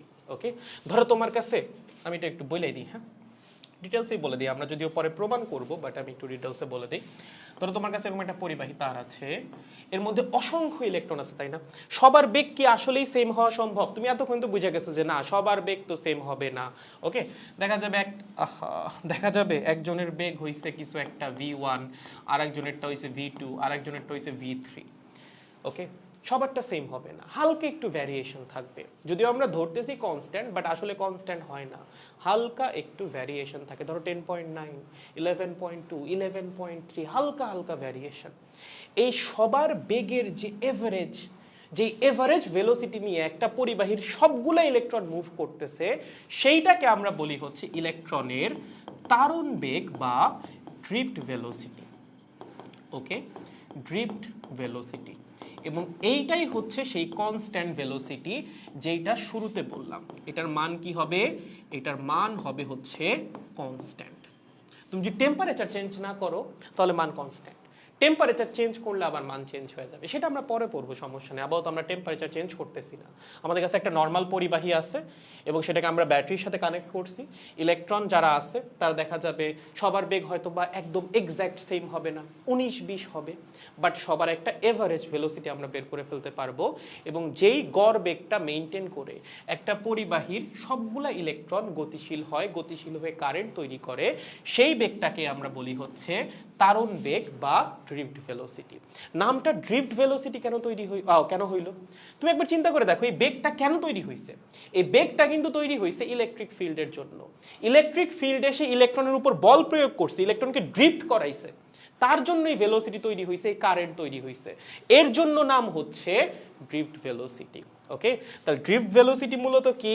ড্রিফট ভেলোসিটি হচ্ছে একটা পরিবাহীতে থাকা, ড্রিফট ভেলোসিটি হচ্ছে সবগুলা ইলেকট্রনের বেগের এভারেজ। ওকে, সবগুলো ইলেকট্রনের বেগের এভারেজ, ঠিক আছে, বেগের এভারেজ। ভাইয়া আমরা না একটু আগে দেখলাম সবার বেগের এভারেজ 0, সেটা র্যান্ডম মোশনের জন্য, ব্যাটারি কানেক্ট না করলে। তুমি যখন ব্যাটারিটা কানেক্ট করবা তখন তো র্যান্ডম মোশন না, শুধুমাত্র র্যান্ডম মোশন না, র্যান্ডম মোশনের পাশাপাশি ইলেকট্রন আবার একটু করে সামনেও আগাচ্ছে। দ্যাট মিনস ইলেকট্রন একটা ড্রিফট ভেলোসিটি পাচ্ছে, একটা ভেলোসিটি পাচ্ছে, এবং সবগুলো ইলেকট্রনের বেগের যে এভারেজ সেটাকে আমরা কি বলবো? Drift velocity. এটা চিন্তা করার কিছু না, এটা সংজ্ঞা পড়বো, এটার ফর্মুলা আছে তিনটা ফর্মুলা পড়বো, সেই ফর্মুলা তোমাদেরকে প্রমাণও করে দেখাবো। আপাতত জাস্ট বিশ্বাস করে নাও, একটা পরিবাহী তারের মধ্যে যখন আমরা ব্যাটারি কানেক্ট করি তখন সেই পরিবাহীর মধ্যে দিয়ে ইলেকট্রন যে কনস্ট্যান্ট ভেলোসিটি মেইনটেইন করে চলে, বা আমরা ধরে নেই যে কনস্ট্যান্ট ভেলোসিটি মেইনটেইন করে চলতেছে, সেটার নামই হচ্ছে ড্রিফট ভেলোসিটি। আসলেই কি ভেলোসিটি কনস্ট্যান্ট? না, ভেলোসিটি কন্টিনিউয়াসলি চেঞ্জ হবে, ভেলোসিটি বাড়বে, ভেলোসিটি কমবে। বাড়বে কেন? ইলেকট্রিক ফিল্ডের প্রভাবে বা ব্যাটারির প্রভাবে। কমবে কেন? অন্যান্য পরমাণুর সাথে কলিশন, অন্য ইলেকট্রনের সাথে কলিশন, অন্য ধনাত্মক আয়নের সাথে কলিশন, সবার সাথে ধাক্কায় আবার বেগ কমে যাবে। সো বেগ কখনো বাড়বে কখনো কমবে। যদি আমরা এভারেজে একটা কনস্ট্যান্ট ভেলোসিটি ধরে নেই যে হ্যাঁ এই ভেলোসিটি নিয়ে ইলেকট্রন মুভ করতেছে, সেইটাকে আমরা বলবো হচ্ছে ড্রিফট ভেলোসিটি। বাট এইটা কিন্তু ইলেকট্রনের অ্যাকচুয়াল ভেলোসিটি না। ওকে, এতক্ষণে তো আই গেস বুঝছো এটা ইলেকট্রনের অ্যাকচুয়াল ভেলোসিটি না, অ্যাকচুয়াল ভেলোসিটি না, এটা হচ্ছে গড় বেগ, জাস্ট গড়, অ্যাকচুয়াল কোনো কিছু না। এবং তুমি যদি এটার মান বের করো, এটার মান দেখবা অ্যাপ্রক্স 10⁻⁻⁴ মিটার পার সেকেন্ড। হ্যাঁ, কি বলেন ভাইয়া? দেখলাম thermal velocity 10⁵ metre per second, এইটা হচ্ছে 10⁻⁻⁴ মিটার পার সেকেন্ড। এত পার্থক্য? ইয়েস। তুমি একটু চিন্তা করো, থার্মাল ভেলোসিটি তৈরি হয়েছিল কেন? র্যান্ডম মোশনের জন্য। এইটা তৈরি হয়েছে কেন? একটা সার্টেন ডিরেকশনে মোশনের জন্য। ইলেকট্রন কিন্তু একটা নির্দিষ্ট দিকে খুব বেশি আগায় না, অল্প আগায়, উল্টাপাল্টা মোশনটা ওর বেশি। যেমন এই যে ছবিটা আমি আঁকছিলাম, এটা দিয়ে ব্যাখ্যা করা সম্ভব। কই গেল? এই ছবিটা দিয়ে ব্যাখ্যা করা সম্ভব। ধরো ইলেকট্রনকে আমরা কি করছি, পরিবাহীকে আমরা ব্যাটারিতে কানেক্ট করছি, ঠিক আছে? করলে দেখা যাবে ধরো এই হচ্ছে তার ইনিশিয়াল পয়েন্ট এ। ওকে, সে প্রথমে এ থেকে গেছে বিতে, লেটস সাপোজ আমি একটু ভালো মতোই দেখাই, বিতে, বি থেকে আসছে হচ্ছে সিতে, ওকে, সি থেকে আসছে হচ্ছে ডিতে, এগুলো সব তার র্যান্ডম মোশনের জন্য। ডি থেকে আসছে হচ্ছে ইতে, ওকে, ই থেকে আসছে হচ্ছে এফ এ, ওকে, ফাইনালি এফ থেকে গেছে হচ্ছে জিতে। ওকে, এটা হচ্ছে তার ফাইনাল অবস্থা। তাহলে আমি যদি তোমাকে বলি এই ইলেকট্রনের নিট সরণ কতটুকু, ইলেকট্রনের নিট সরণ হচ্ছে এতটুকু। যদি তোমাকে বলি ইলেকট্রনের অতিক্রান্ত দূরত্ব কতটুকু, ইলেকট্রনের অতিক্রান্ত দূরত্ব হচ্ছে এইটা প্লাস এইটা প্লাস এইটা প্লাস এইটা প্লাস এইটা প্লাস এইটা। বুঝতেছো? সো ইলেকট্রনের সরণের চেয়ে অতিক্রান্ত দূরত্ব কিন্তু সবসময় অনেক বেশি হবে, কারণ সে র্যান্ডমলি ছোটাছুটি করবে, এবং র্যান্ডমলি ছোটাছুটি করতে করতে সে একটু একটু একটু একটু করে সামনে আগাবে। সো একটা সার্টেন ডিরেকশনে সে আগাবে খুবই আস্তে আস্তে, ওই যে ড্রিফট ভেলোসিটিতে 10⁻⁻⁴ মিটার পার সেকেন্ড বেগে, এরকম বেগে সে সামনের দিকে আগাবে একটা ফিক্সড ডিরেকশনে। বাট সে কিন্তু কন্টিনিউয়াসলি র্যান্ডমলি মুভ করতে থাকবে, সেইটা হচ্ছে 10⁵ মিটার পার সেকেন্ড বেগে। সেই যে নড়তেছে এইটা হচ্ছে 10⁵ মিটার পার সেকেন্ড বেগে। আর নিট যে মোশনটা তৈরি হচ্ছে একটা সার্টেন ডিরেকশনে সে যে সামনে আগাচ্ছে, সেইটা হচ্ছে মাত্র 10⁻⁻⁴ মিটার পার সেকেন্ড বেগে। অ্যাপ্রক্সিমেট ভ্যালু, এই ভ্যালু চেঞ্জ হইতে পারে, টেম্পারেচার চেঞ্জ করলেই চেঞ্জ হয়ে যাবে। বুঝতে পেরেছো? সো এই হচ্ছে মোটামুটি কারেন্ট ইলেকট্রিসিটির একদম বেসিক আলোচনা, যে একটা পরিবাহীর মধ্যে দিয়ে কিভাবে ইলেকট্রন মুভ করে, ব্যাটারি থাকলে কি হবে, ব্যাটারি না থাকলে কি হবে, ব্লা ব্লা ব্লা, বহুত কিছু। এর বাইরেও আমরা ক্লাসিক্যাল থিওরি নিয়ে পড়াশোনা করব, বাট সেটা লাস্টে, আজকে মনে হয় পড়াইতেও পারবো না। আজকে হচ্ছে আমরা এখন একটু কারেন্ট নিয়ে পড়াশোনা করব, কারেন্টের যে বেসিক ফর্মুলা সেটাই চলে যাব।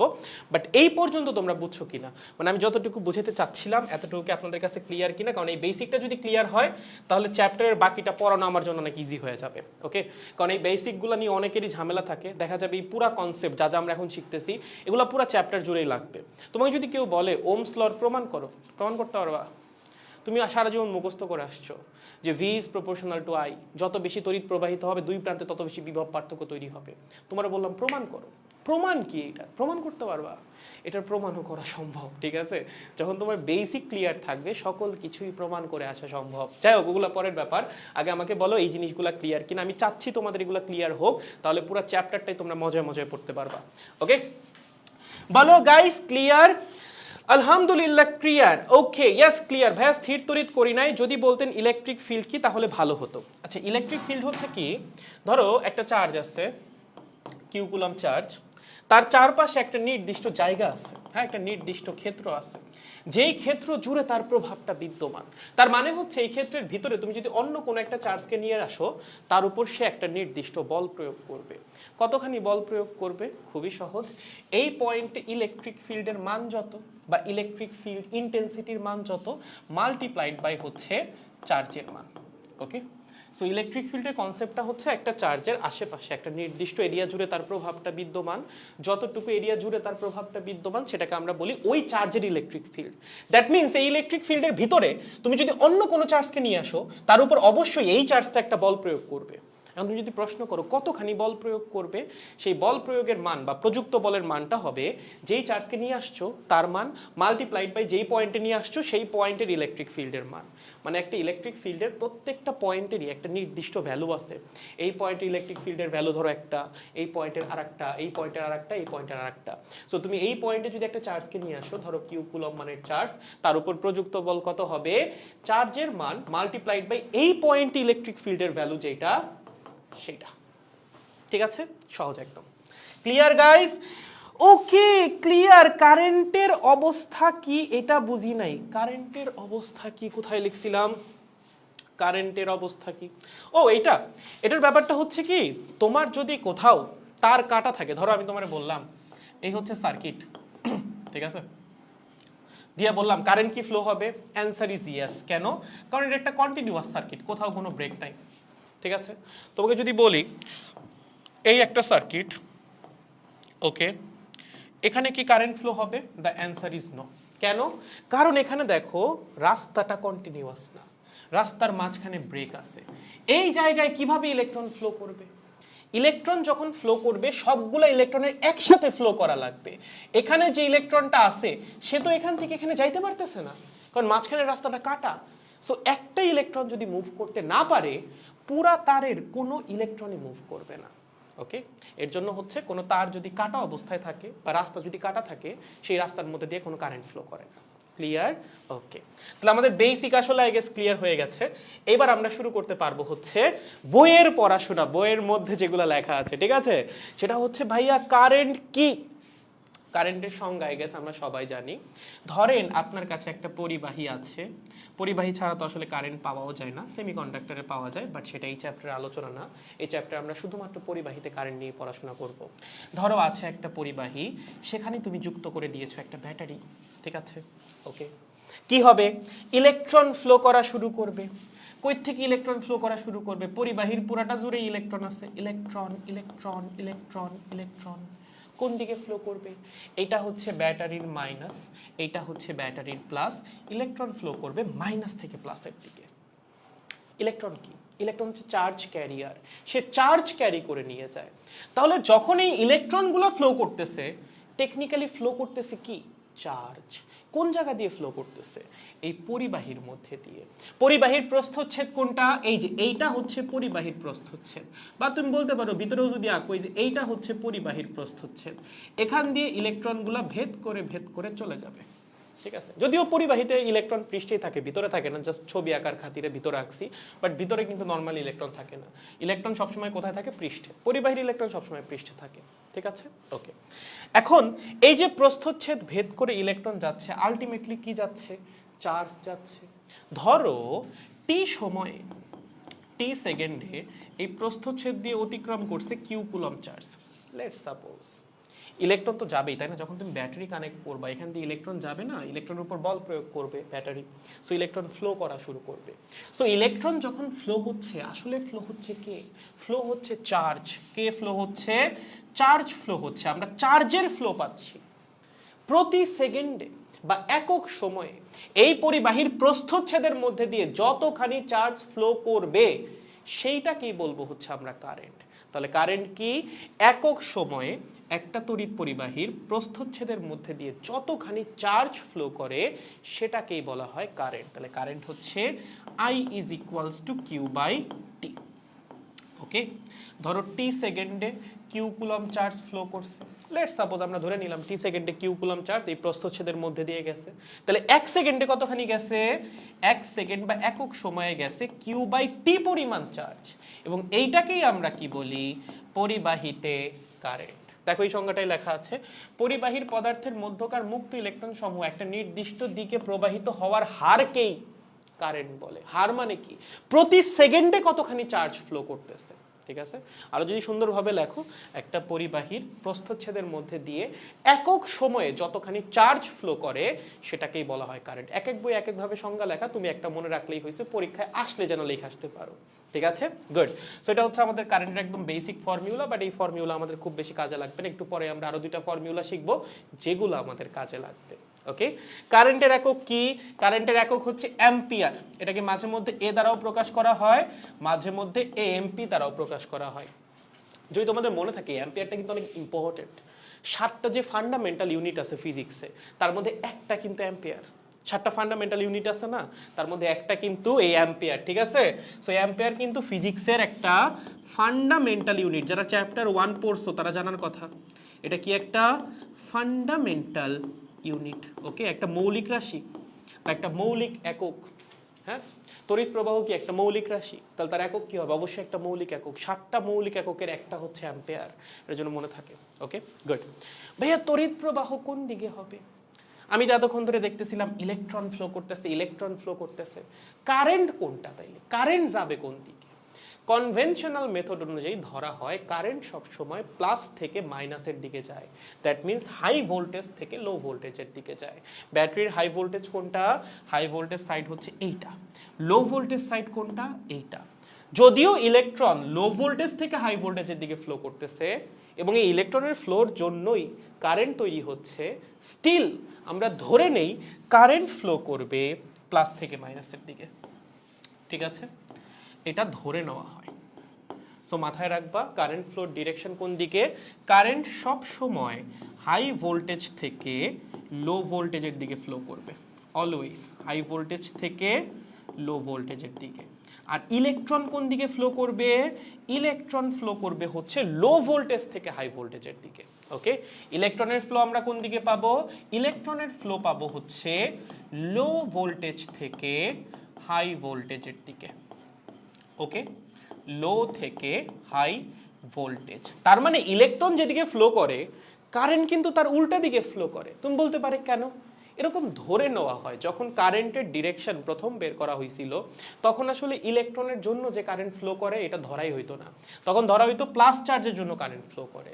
এজন্যই প্লাস চার্জ ফ্লো করার ডিরেকশন যেটা কারেন্টের ডিরেকশনকে ওইটাই ধরা হয়েছিল। পরবর্তীতে আসছে ইলেকট্রনের কনসেপ্ট, কিন্তু ইলেকট্রন তো যায় উল্টা দিকে। বাট তখন তো ফর্মিউলা টর্মিউলা অনেক কিছু লেখা শেষ, তাই না? তো দেখা যাবে তখন যদি তুমি কারেন্টের ডিরেকশন চেঞ্জ করো অনেকগুলা ফর্মিউলা চেঞ্জ করা লাগবে। এর জন্য কারেন্টের ডিরেকশন এইটাই রাখা হয়েছে সব সময় হাই ভোল্টেজ থেকে লো ভোল্টেজের দিকে। দ্যাট মিনস ইলেকট্রন যেদিকে ফ্লো করবে ইলেকট্রনের জন্য তৈরি হওয়া কারেন্ট ফ্লো করবে তার উল্টা দিকে। এই কারেন্ট কিন্তু ইলেকট্রনের ফ্লোর জন্যই তৈরি হচ্ছে, তাই না? ইলেকট্রনের যে কন্টিনিউয়াস ফ্লো সেটাই তো কারেন্ট। কিন্তু ইলেকট্রন যেই দিকে ফ্লো করে ইলেকট্রনের জন্য তৈরি হওয়া কারেন্ট ফ্লো করে তার উল্টা দিকে। মন থাকবে, শিওর। কারেন্ট সব সময় হাই ভোল্টেজ থেকে লো ভোল্টেজ, ইলেকট্রন সব সময় লো ভোল্টেজ থেকে হাই ভোল্টেজ। ক্লিয়ার? গুড। এখন ভাইয়া কারেন্টের একটা মান আছে, সেই মান আমরা বের করতে পারি কিউ বাই টি দিয়ে, একক সময়ে কতখানি চার্জ ফ্লো করতেছে সেটা দিয়ে। আবার কারেন্টের একটা ডিরেকশনও আছে, সব সময় হাই ভোল্টেজ থেকে লো ভোল্টেজের দিকে। তাইলে ভাইয়া যেই রাশির মান আছে, যেই রাশির দিক আছে, সেই রাশি তো অবশ্যই ভেক্টর রাশি। তাহলে কারেন্ট কি ভেক্টর রাশি? The answer is no. লেখো কারেন্ট কি রাশি? কারেন্ট একটা স্কেলার রাশি। লেখো কারেন্ট একটা স্কেলার কোয়ান্টিটি। ভাইয়া বিশ্বাস করি না। কি ভাইয়া বিশ্বাস করি না? কারেন্টের তো ভাইয়া দিক আছে, তাহলে কারেন্ট কেন ভেক্টর রাশি না? কারেন্ট মূলত স্কেলার রাশিও না, কারেন্ট হচ্ছে টেনসর, বাট টেনসর নিয়ে আমাদের পড়াশোনা নাই। সো তোমাদের যদি এমসিকিউতে আসে কারেন্ট কি রাশি, অপশনে যদি এরকম থাকে 1 ভেক্টর 2 স্কেলার বাকি দুইটা ব্লা ব্লা ব্লা কিছু একটা, ঠিক আছে, তুমি অবশ্যই দাগাবা স্কেলার। যদি অপশনে আরো একটা থাকে টেনসর, সেক্ষেত্রে তুমি দাগাবা হচ্ছে টেনসর। ওকে, অপশনে যদি টেনসর থাকে যে কারেন্ট কি রাশি, হচ্ছে অপশনে টেনসর দিয়ে দিছে, তখন টেনসর দাগাবা। বাট এইচএসসি তে জীবনে আসবে না, অ্যাডমিশন আসতে পারে। অ্যাডমিশনে যদি এমসিকিউ আসে কারেন্ট কি রাশি, অপশনের মধ্যে যদি টেনসর থাকে অবশ্যই টেনসর দাগাবা। বাট অপশনে টেনসর থাকার সম্ভাবনা খুব কম, এবং যদি না থাকে কোনটা দাগাবা, অবশ্যই স্কেলার। টেনসর নিয়ে আমাদের পড়াশোনা নাই, এগুলো আরো হায়ার লেভেলের ম্যাথমেটিক্সের পড়াশোনা। ইনফ্যাক্ট আমরা যে ইঞ্জিনিয়ারিং পড়ছি, ইঞ্জিনিয়ারিংও আমাদের টেনসর নিয়ে খুব বেশি ছিলই না, মনে হয় কোনো পড়াশোনাই ছিল না টেনসর নিয়ে, আমাদের শুধুমাত্র ভেক্টর নিয়ে পড়াশোনা ছিল, ঠিক আছে। সো আমাদের সিলেবাসে স্কেলার রাশি আর ভেক্টর রাশি আছে। কারেন্ট কি রাশি যদি আসে স্কেলার রাশি, অপশনে যদি টেনসর থাকে তখন দাগাবো, আদারওয়াইজ কোনো দরকার নাই, সবসময় স্কেলার দাগাবো। এখন কথা হচ্ছে ভাইয়া, একটা রাশির দিক থাকার পরেও সে কিভাবে স্কেলার রাশি হইতে পারে? দেখো, শুধুমাত্র দিক থাকলেই ভেক্টর রাশি হবে না। যেই রাশি ভেক্টরের নিয়ম মেনে চলবে, ভেক্টরের অনেক নিয়ম আছে না ভাইয়া, ভেক্টরের আবার কি নিয়ম আছে এখন কিন্তু একবারে খবর আছে, ঠিক আছে। ভেক্টর যদি না পারোস তাইলে কিন্তু একদম সানডে মানডে ক্লোজ করে দিব, ওকে। ভেক্টরের অনেক নিয়ম আছে, ভেক্টর যোগের নিয়ম আছে, ভেক্টর গুণের নিয়ম আছে, ভেক্টর ভাগের নিয়ম আছে। যেই রাশি ভেক্টরের সকল নিয়ম মেনে চলে সেই ভেক্টর রাশি। যে ভেক্টরের নিয়ম মানে না, তার দিক থাকলেও সে ভেক্টর রাশি না। তুমি চিন্তা করে দেখো, আমি তোমাকে বললাম এই বরাবর একটা তারে কারেন্ট আসছে 2 অ্যাম্পিয়ার, এই বরাবর আর একটা তারে কারেন্ট আসছে 5 অ্যাম্পিয়ার, দুইটা যুক্ত হয়ে যে তারটা তৈরি হবে সেখান দিয়ে কতখানি কারেন্ট যাবে? তুমি তো ধূপ করে বলবা ভাইয়া 2 + 5 7 অ্যাম্পিয়ার। কেন সামান্তরিক সূত্র অ্যাপ্লাই করলা না কেন? ভাইয়া মধ্যবর্তী অ্যাঙ্গেল 30 ডিগ্রি, তাহলে একটা ভেক্টরের মান 2 আর একটা ভেক্টরের মান 5, তাহলে লব্ধি হবে √2² + 5² + 2 × 5 × cos কিছু একটা। এটা অ্যাপ্লাই করছো? এটা অ্যাপ্লাই করে কি কারেন্ট বের করো? না। যদি এরকম দুইটা তার থাকে এবং দুইটা তার দিয়ে যদি কারেন্ট একই সাথে আসে, তাদের যোগফল হবে সিম্পলি বীজগাণিতিক যোগফল, আর কিচ্ছু না। ভাইয়া 30 ডিগ্রির জন্য এটা হয়েছে, যদি আমি অ্যাঙ্গেল চেঞ্জ করে দিই তাও কি তাই হবে? অবশ্যই তাই হবে। ধরো এই বরাবর একটা তার আসছে, কারেন্ট আসছে 2 অ্যাম্পিয়ার, এই বরাবর একটা তার আসছে, কারেন্ট আসছে 5 অ্যাম্পিয়ার, ওকে। এখান থেকে কতখানি কারেন্ট যাবে? 2 অ্যাম্পিয়ার আসছে, 5 অ্যাম্পিয়ার আসছে, দুইটা মিলে এই বরাবর চলে যাবে হচ্ছে 7 অ্যাম্পিয়ার, ওকে। আগে মধ্যবর্তী কোণ ছিল 30 ডিগ্রি, এখন মধ্যবর্তী কোণ করে দিছি 90 ডিগ্রি। তার জন্য কি রেজাল্টেন্ট কারেন্টে কোনো পরিবর্তন আসছে নাকি? আসে নাই। কারেন্ট ভেক্টরের নিয়ম মেনে চলে না, যদিও কারেন্টের দিক আছে, স্টিল কারেন্ট ভেক্টরের নিয়ম মেনে চলে না। লেখো, কারেন্ট কি করে না? ভেক্টরের নিয়ম মেনে চলে না, ওকে। কারেন্ট ভেক্টরের নিয়ম মেনে চলে না, যেহেতু মেনে চলে না এর জন্য কারেন্ট ভেক্টর রাশি নয়, ঠিক আছে। কারেন্টকে ভেক্টর বলা যাবে না, তার জন্যই কারেন্ট কি? স্কেলার রাশি। অ্যাকচুয়ালি কি স্কেলার? না, অ্যাকচুয়ালি স্কেলারও না, কারেন্ট আসলে টেনসর, ওকে। বাট টেনসর নিয়ে আমাদের পড়াশোনা নাই, এর জন্য যদি পরীক্ষায় আসে আমরা স্কেলার দাগাই দিব। যদি অ্যাডমিশনের এমসিকিউতে অপশনে টেনসর থাকে তখনও স্কেলার দাগাবো না, তখন আবার দাগাবো হচ্ছে টেনসর, ঠিক আছে। Very good. তাহলে আই গেস এই পর্যন্ত আমাদের ক্লিয়ার। এখন হচ্ছে আমাদের দুইটা ফর্মুলা শেখা লাগবে, ছোট্ট ছোট্ট ফর্মুলা, একদম ছোট্ট ফর্মুলা। সেই ফর্মুলা রিলেটেড কয়েকটা ম্যাথ আছে, আমি দুইটা ম্যাথ করাই দিব, বাকি দুটো হচ্ছে তোমাদেরকে হোমওয়ার্ক দিয়ে দিব, তারপর ছুটিতে দিব, ঠিক আছে। ধৈর্য হারানো যাবে না। চলো, এই পর্যন্ত বুঝছি সবাই? তাহলে কারেন্ট সংজ্ঞা যদি আসে, কোনো একটা পরিবাহীর প্রস্থচ্ছেদের মধ্যে দিয়ে একক সময়ে যতখানি চার্জ ফ্লো করবে সেটাকে আমরা কি বলবো? ওই পরিবাহীর কারেন্ট, ওকে। কারেন্টের একক কি? অ্যাম্পিয়ার। এই অ্যাম্পিয়ার কেমন একক? একটা ফান্ডামেন্টাল একক, ঠিক আছে। যে 7টা ফান্ডামেন্টাল একক ফিজিক্সে আছে তার মধ্যে একটা হচ্ছে অ্যাম্পিয়ার, এটা কোনো লব্ধ একক না, পিওর ফান্ডামেন্টাল একক। কারেন্ট কি রাশি? যদি পরীক্ষায় আসে স্কেলার রাশি, অপশনে যদি টেনসর থাকে তাহলে আবার টেনসর। কারেন্ট কেন ভেক্টর না? কারেন্টের তো দিক আছে, ভেক্টর না কেন? কারণ কারেন্ট ভেক্টরের যে নিয়ম সেগুলোকে মেনে চলে না, তার জন্য ভেক্টর না, ওকে। গুড। এখন এই যে কারেন্ট, এই কারেন্ট আবার দুই রকমের হয়। একটা হচ্ছে গড় কারেন্ট আর একটা হচ্ছে ইনস্ট্যান্টেনিয়াস কারেন্ট। দেখো তো একটু চেনা চেনা লাগে নাকি? গড়, তাৎক্ষণিক, এগুলো কোথায় দেখছো? এগুলো দেখছো গতিবিদ্যায়। গড় বেগ, তাৎক্ষণিক বেগ দেখে আসছিস না? দেখে আসছিস। সেম কনসেপ্ট এখানে আর একটা বার অ্যাপ্লাই হবে। যখন তোমাকে গড় কারেন্ট বের করতে বলবে, ধরো তোমাকে বলছে এখানে একটা পরিবাহী আছে, তার সাথে ব্যাটারি কানেক্টেড আছে, লেটস সাপোজ এরকম একটা পরিবাহী আছে। আমরা কি করছি? আমরা প্রায় 5 সেকেন্ড সময় ধরে অবজার্ভ করছি। কি করছি? 5 সেকেন্ড সময় ধরে অবজার্ভ করছি। তার মানে আমাদের অবজারভেশন টাইম হচ্ছে 5 সেকেন্ড। কি অবজার্ভ করছি? আমরা বসে বসে দেখছি এই পরিবাহীর প্রস্থচ্ছেদের মধ্যে দিয়ে কতখানি চার্জ আসে।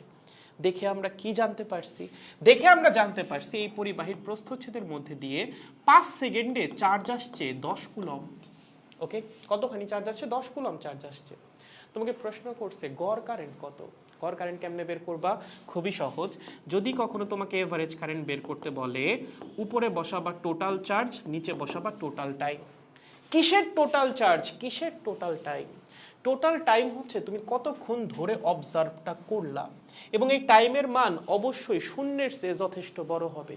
ওকে, যেমন এখানে হয়েছে 5 সেকেন্ড, 3 সেকেন্ড হইতে পারে, 4 সেকেন্ড হইতে পারে, 5 সেকেন্ড হইতে পারে, 10 সেকেন্ড হইতে পারে, যেটাই হোক শূন্যের চেয়ে বড় হবে। আর ডেল কিউটা কি?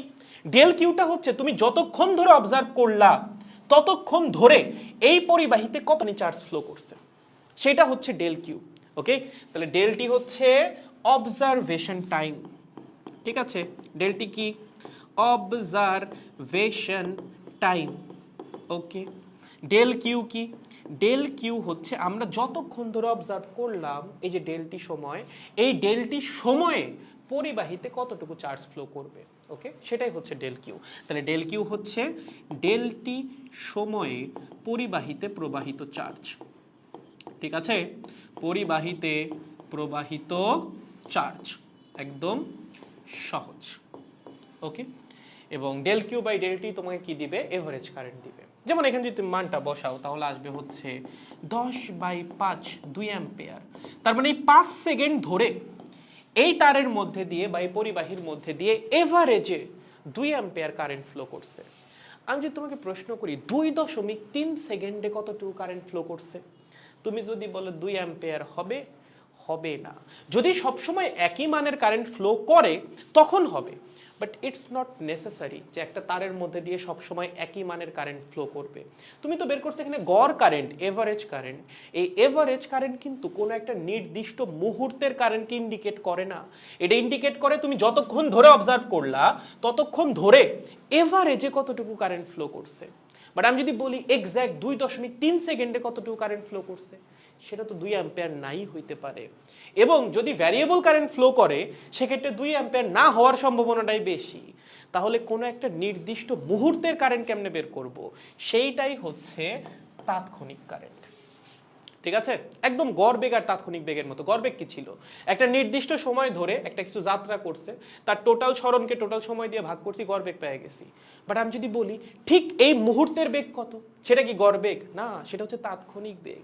সেম কনসেপ্ট, যদি আমাকে বলা হয় কোনো একটা নির্দিষ্ট ক্ষণের বা কোনো একটা নির্দিষ্ট মুহূর্তের কারেন্ট বের করো, তখন কিন্তু এই গড় কারেন্ট বা এভারেজ কারেন্ট দিয়ে হবে না। তখন কি করতে হবে? তখন বের করতে হবে ইনস্ট্যান্টেনিয়াস কারেন্ট। তাহলে ইনস্ট্যান্টেনিয়াস কারেন্ট কি? এটা হচ্ছে কোনো একটা নির্দিষ্ট মুহূর্তের কারেন্ট। ওকে, কোনো একটা নির্দিষ্ট মুহূর্তের কারেন্ট। ওকে, কোন একটা নির্দিষ্ট সময়ের কারেন্ট। তোমাকে বলবে এততম সেকেন্ডের কারেন্ট কত, 2 নাম্বার সেকেন্ডের কারেন্ট কত, 4 নাম্বার সেকেন্ডের কারেন্ট কত। যদি এটা বলে তখন তোমার কাছে ইনস্ট্যান্টেনিয়াস কারেন্ট চাচ্ছে। ইনস্ট্যান্টেনিয়াস বেগ বা তাৎক্ষণিক বেগ কেমনে বের করতাম? সরণকে সময়ের সাপেক্ষে ডিফারেন্সিয়েট করতাম। উপরে থাকতো সরণ, নিচে থাকতো সময়। এখন উপরে কে আছে? চার্জ। নিচে কে আছে? সময়। তাহলে যদি তোমাকে ইনস্ট্যান্টেনিয়াস কারেন্ট বের করতে বলে কি করবা বলো তো? বুদ্ধি থাকলে কিন্তু এখন পারা উচিত, বুদ্ধি তোমাদের আছে আমি জানি। চার্জকে সময়ের সাপেক্ষে ডিফারেন্সিয়েট করে দিবা। যদি বলে ইনস্ট্যান্টেনিয়াস কারেন্ট বের করতে, আই ইনস্ট্যান্টেনিয়াস, তোমার কাজ হচ্ছে চার্জের ফাংশনটাকে নাও, টাইমের সাপেক্ষে ডিফারেন্সিয়েট করে দাও, কাজ শেষ। ওকে, তাহলে যদি গড় কারেন্ট বের করতে বলে কখনো, আমরা দেখব টোটাল অবজারভেশন টাইম এবং সেই অবজারভেশন টাইম জুড়ে কতটুকু চার্জ ফ্লো করছে, দেন সেই টোটাল চার্জকে টোটাল টাইম দিয়ে ভাগ করে দিব, আমরা গড় কারেন্ট পেয়ে যাব। যদি বলে ইনস্ট্যান্টেনিয়াস কারেন্ট বের করো, 2 নাম্বার সেকেন্ডের কারেন্ট কত, 3 নাম্বার সেকেন্ডের কারেন্ট কত, তখন ডিফারেন্সিয়েশন করতে হবে কাকে, চার্জকে, কার সাপেক্ষে, সময়ের সাপেক্ষে। কেমনে ডিফারেন্সিয়েশন করব, দুই একটা ম্যাথ করি বুঝে যাবা। ফর্মুলাই দুইটাই, হ্যাঁ একদম বেগের ফর্মুলার মতো, আশা করি মনে থাকবে। দু একটা ম্যাথ করি, কনসেপ্ট একদম ক্লিয়ার হয়ে যাবে। লেটস গো বাচ্চারা, আসো প্রথম ম্যাথ কি বলেছে, ম্যাথ নাম্বার 1। দেখো তোমাকে চার্জ একটা ফাংশন আকারে দিয়ে দিছে, বলছে এই একটা পরিবাহী তার, এই পরিবাহী তারের মধ্যে দিয়ে প্রবাহিত চার্জের মান Q is equals to 2t squared plus 3t। ভাইয়া এইটা আবার কেমন চার্জ? চার্জ দেখছি এতদিন ইলেকট্রনের চার্জ, প্রোটনের চার্জ, পরমাণুর চার্জ, এইটা আবার কেমন চার্জ? এটা হচ্ছে সময়ের সাথে সাথে প্রবাহিত চার্জের মান বাড়তেছে। ওকে, সময় যত বাড়তেছে প্রবাহিত চার্জের মানও বাড়তেছে। তার মানে চার্জটা এখানে কি, টাইমের একটা ফাংশন, এরকমই দেওয়া থাকবে, টাইমের ফাংশন। ওকে ফাইন, বুঝে গেছি। এবার প্রশ্নে চাইছে কি, প্রশ্নে চাইছে হচ্ছে 1 সেকেন্ড থেকে শুরু করে 5 সেকেন্ড পর্যন্ত এভারেজ কারেন্ট বের করো।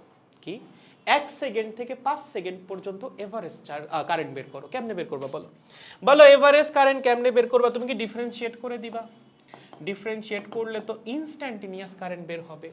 তুমি বললা ভাইয়া তাহলে একটা কাজ করি, আমি হচ্ছে ডিফারেন্সিয়েট করে প্রথমে ইনস্ট্যান্টেনিয়াস কারেন্ট বের করি, দেন দেখি 1 নাম্বার সেকেন্ডে কারেন্ট কত, টি এর ভ্যালু 1 বসে, দেন দেখি 5 নাম্বার সেকেন্ডে কারেন্ট কত, টি এর ভ্যালু 5 বসে, দেন হচ্ছে দুইটার এভারেজ করে দিই, তাহলেই তো হয়ে যাবে। না, এইভাবে কি আমরা এভারেজ কারেন্ট বের করছি? এভারেজ কারেন্ট কেমনে বের করে?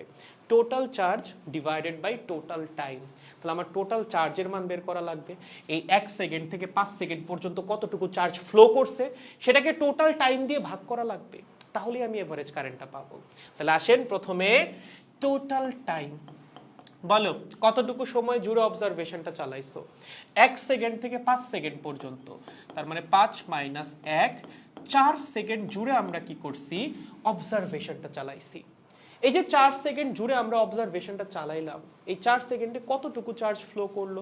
খুবই সহজ, দেখো প্রবাহিত চার্জের ফাংশন তোমার কাছে দেওয়া আছে, qt is equals to 2t squared plus 3t। ওকে, এটা হচ্ছে টি সময়ে প্রবাহিত চার্জ। যদি টি এর মান 1 বসাই তাহলে 1 সেকেন্ডে প্রবাহিত চার্জ পাবো, যদি টি এর মান 2 বসাই 2 সেকেন্ডে প্রবাহিত চার্জ পাবো, যদি টি এর মান 3 বসাই 3 সেকেন্ডে প্রবাহিত চার্জ পাবো, এবং সবগুলা টোটাল চার্জ। ধরো আমি টি এর মান বসাইলাম 1, তার মানে 0 থেকে 1 সেকেন্ড পর্যন্ত কতটুকু চার্জ ফ্লো হয়েছে সেটা আমরা পেয়ে যাব। টি এর মান বসাইলাম 2, তাহলে 0 থেকে 2 সেকেন্ড পর্যন্ত কতটুকু চার্জ ফ্লো হয়েছে সেটা পেয়ে যাব। টি এর মান বসাইলাম 3, তাহলে 0 থেকে 3 সেকেন্ড পর্যন্ত কতটুকু চার্জ ফ্লো হয়েছে সেটা পেয়ে যাব। টি এর মান যদি 5 বসাই তাহলে 0 থেকে 5 সেকেন্ড পর্যন্ত কতটুকু চার্জ ফ্লো হইছে সেটা পেয়ে যাব। তাহলে আসো প্রথমে আমরা টি এর মান বসাবো 1, ওকে q1। তাহলে টি এর মান যদি 1 বসাই এখানে হবে হচ্ছে 2 প্লাস 3 মানে হচ্ছে 5 কুলম। তার মানে 0 থেকে 1 সেকেন্ড পর্যন্ত 5 কুলম চার্জ ফ্লো করছে। এখন টি এর মান বসাবো 5, কারণ আমাকে 5 সেকেন্ড পর্যন্ত হিসাব করতে বলছে। q5, যদি টি এর মান 5 বসে এখানে 25, 2 দিয়ে গুণ করলে 50, এখানে 15, তার মানে 50 প্লাস 15 মানে হচ্ছে 65 কুলম। তার মানে কি এই চার্জ কি শুধুমাত্র 5 নাম্বার সেকেন্ডে ফ্লো করছে? না, 0 থেকে 5 সেকেন্ড পর্যন্ত 65 কুলম চার্জ ফ্লো করছে। তাহলে 0 থেকে 1 সেকেন্ড পর্যন্ত ফ্লো করছে হচ্ছে 5 কুলম, 0 থেকে 5 সেকেন্ড পর্যন্ত ফ্লো করছে 65 কুলম। তাহলে 1 সেকেন্ড থেকে 5 সেকেন্ড পর্যন্ত কতটুকু চার্জ ফ্লো করছে বলো? খুবই সহজ, দেখো একটা গ্রাফ দিয়েও যদি বুঝাই, 0 থেকে 1 সেকেন্ড পর্যন্ত ফ্লো করছে কতটুকু, 5 কুলম। 0 থেকে 5 সেকেন্ড পর্যন্ত ফ্লো করছে কতটুকু, 65 কুলম। তাহলে বলো তো 1 থেকে 5 পর্যন্ত কতটুকু ফ্লো করছে? 65 মাইনাস 5, 60 কুলম ভাই। তাহলে 1 সেকেন্ড থেকে 5 সেকেন্ড পর্যন্ত টোটাল প্রবাহিত চার্জ কত হবে? 5 সেকেন্ডে প্রবাহিত টোটাল চার্জ মাইনাস 1 সেকেন্ডে প্রবাহিত total charge. That means 65 minus 5 মানে হচ্ছে 60 কুলম বা 60 কুলম। ওকে, তাহলে আমরা অবজারভেশন টাইম পেয়ে গেছি, প্রবাহিত টোটাল চার্জ পেয়ে গেছি। এবার কি লাগবে? Average current. এইবার কি এভারেজ কারেন্ট বের করা আসলেই প্যারা? The answer is no. উপরে টোটাল প্রবাহিত চার্জ, নিচে টোটাল অবজারভেশন টাইম। টোটাল কতখানি চার্জ ফ্লো করছে? 60 কুলম্ব। টাইম কতটুকু? 4 সেকেন্ড। কারেন্ট কত হবে ভাইয়া? 15 অ্যাম্পিয়ার। ঠিক আছে, তাহলে এইটাই হবে 1 সেকেন্ড থেকে 5 সেকেন্ড পর্যন্ত এই পরিবাহীর এভারেজ কারেন্ট। বুঝছো? তাহলে এভাবে যদি চার্জ ফাংশন আকারে দিয়ে দেয়, সেখান থেকে কিভাবে এভারেজ কারেন্ট বের করা লাগবে, আই গেস এটা বুঝে গেছেন। এটা কিন্তু ইম্পর্টেন্ট, হ্যাঁ, এটা কিন্তু খুবই খুবই গুরুত্বপূর্ণ এবং চ্যাপ্টারের প্রথম ম্যাথ বলে কথা, এটার প্রতি তো আলাদা একটা সফট কর্নার এমনিই আছে। ওকে, যাই হোক, এই ম্যাথ এখনো শেষ হয় নাই। এটা হচ্ছে ম্যাথের প্রথম অংশ। দ্বিতীয় অংশে দেখবা তোমাকে তাৎক্ষণিক কারেন্ট বের করতে বলছে। আসো, সেকেন্ড ম্যাথে কি বলছে? তৃতীয় সেকেন্ডে কারেন্ট কত। এবার কি করবা? 0 থেকে 3 পর্যন্ত এভারেজ কারেন্ট বের করবা? না, যদি এভারেজ কারেন্ট বের করতে বলতো তোমাকে বলে দিত 0 থেকে 3 সেকেন্ড পর্যন্ত এভারেজে কতটুকু কারেন্ট ফ্লো করবে। তোমাকে বলছে 3 নাম্বার সেকেন্ডে কতটুকু কারেন্ট ফ্লো করবে। কি চাচ্ছে তোমার কাছে? তাৎক্ষণিক কারেন্ট বা ইনস্ট্যান্টেনিয়াস কারেন্ট। তাহলে কি করা লাগবে? ইনস্ট্যান্টেনিয়াস কারেন্ট বের করার উপায়ই হচ্ছে চার্জকে ডিফারেন্সিয়েট করো। কার সাপেক্ষে? টাইমের সাপেক্ষে। তার মানে ইনস্ট্যান্টেনিয়াস কারেন্ট হবে হচ্ছে dq বাই dt। প্রথমে আমরা ইনস্ট্যান্টেনিয়াস কারেন্টের ফাংশনটা বের করব, দেন যত নাম্বার সেকেন্ডের ইনস্ট্যান্টেনিয়াস কারেন্ট আছে টি এর মান বসাই দিব তত ওই ফাংশনের ভিতরে। ওকে, তাহলে আসেন, আমাদের চার্জের ফাংশনটা কি? চার্জের ফাংশন হচ্ছে 2t² প্লাস 3t। ওকে, যদি এইটাকে টাইমের সাপেক্ষে ডিফারেন্সিয়েট করা হয়, বলো কত আসবে? ডিফারেন্সিয়েশন করলে 4t প্লাস 3। সো এইটা হচ্ছে ইনস্ট্যান্টেনিয়াস কারেন্টের ফাংশন, টি তম সেকেন্ডের ইনস্ট্যান্টেনিয়াস কারেন্ট। তোমার কাছে চাইছে কি? তৃতীয় সেকেন্ডের ইনস্ট্যান্টেনিয়াস কারেন্ট। বলো তো তৃতীয় সেকেন্ডের ইনস্ট্যান্টেনিয়াস কারেন্ট কত হবে? যদি বলে টি ইজ ইকুয়ালস টু 3 সেকেন্ডের ইনস্ট্যান্টেনিয়াস কারেন্ট, তাহলে সেটা হবে হচ্ছে টি এর ভ্যালু 3 বসাই দিতে হবে, 4 ইন্টু 3 প্লাস হচ্ছে 3 মানে হচ্ছে 15 অ্যাম্পিয়ার। যদি বলতো না ভাইয়া 4 নাম্বার সেকেন্ডের ইনস্ট্যান্টেনিয়াস কারেন্ট কত? যদি টি এর ভ্যালু 4 হয়, সেই ক্ষেত্রে ইনস্ট্যান্টেনিয়াস কারেন্ট হবে, টি এর মান 4 বসাই দিবা, 4 4 16, 16 প্লাস 3 19 অ্যাম্পিয়ার। যদি বলে না ভাইয়া 5 নাম্বার সেকেন্ডের ইনস্ট্যান্টেনিয়াস কারেন্ট কত? টি এর মান 5 বসিয়ে দিবা, সেই ক্ষেত্রে ইনস্ট্যান্টেনিয়াস কারেন্ট হবে কত? 5 ইন্টু 4 20, 20 প্লাস 3 মানে হচ্ছে 23 অ্যাম্পিয়ার। ঠিক আছে, একদম সহজ। সো যদি ইনস্ট্যান্টেনিয়াস কারেন্ট বের করতে বলে, তোমার প্রথম কাজ হচ্ছে ইনস্ট্যান্টেনিয়াস কারেন্টের ফাংশনটা বের করা। কিভাবে? চার্জের যে ফাংশনটা দেওয়া আছে সেটাকে টাইমের সাপেক্ষে ডিফারেন্সিয়েট করে দিবা, ডিফারেন্সিয়েট করলেই তুমি ইনস্ট্যান্টেনিয়াস কারেন্টের ফাংশন পাবা। দেন যততম সেকেন্ডের ইনস্ট্যান্টেনিয়াস কারেন্ট তোমাকে বের করতে বলবে, টি এর মান হচ্ছে তত বসাই দিবা, তাইলেই চলে আসবে তোমার ইনস্ট্যান্টেনিয়াস কারেন্ট। ঠিক আছে, একদম সহজ। দেখো তো ম্যাথ দুইটা বুঝছো কিনা গাইস, ক্লিয়ার কিনা দেখো তো। হ্যাঁ, 15, সাবাস। 60 ডিফারেন্সিয়েশন এখনো পড়স নাই? এই বেটা, সেকেন্ড ইয়ারে উঠে যাচ্ছিস ভাই, এখনো ডিফারেন্সিয়েশন পড়িস নাই? ভেক্টরই তো ডিফারেন্সিয়েশন পড়ার কথা, বেসিক ডিফারেন্সিয়েশন। তুই কেমনে পড়ছিস? চ্যাপ্টার 4, 5 এগুলো কেমনে পড়ছিস ফার্স্ট পেপারে? ডিফারেন্সিয়েশন ইন্টিগ্রেশন ছাড়া তো ফিজিক্স পড়া খুবই টাফ রে।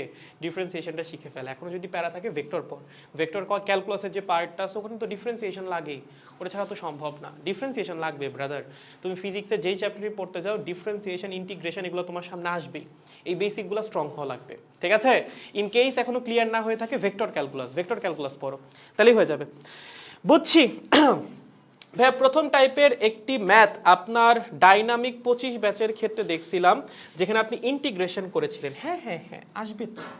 আহা, মাত্র একটা ম্যাথ করিয়েছি, এখনো জীবনে কত কিছু বাকি, কত ম্যাথ করা বাকি। দেখবো চ্যাপ্টার শেষ হইতে হইতে 100 ম্যাথ করে ফেলাইছো। এক ম্যাথেই যদি হতাশ হয়ে যাও তাহলে হবে বলো? সহজ। আসো ম্যাথ নাম্বার 2। ওকে, কি বলছে?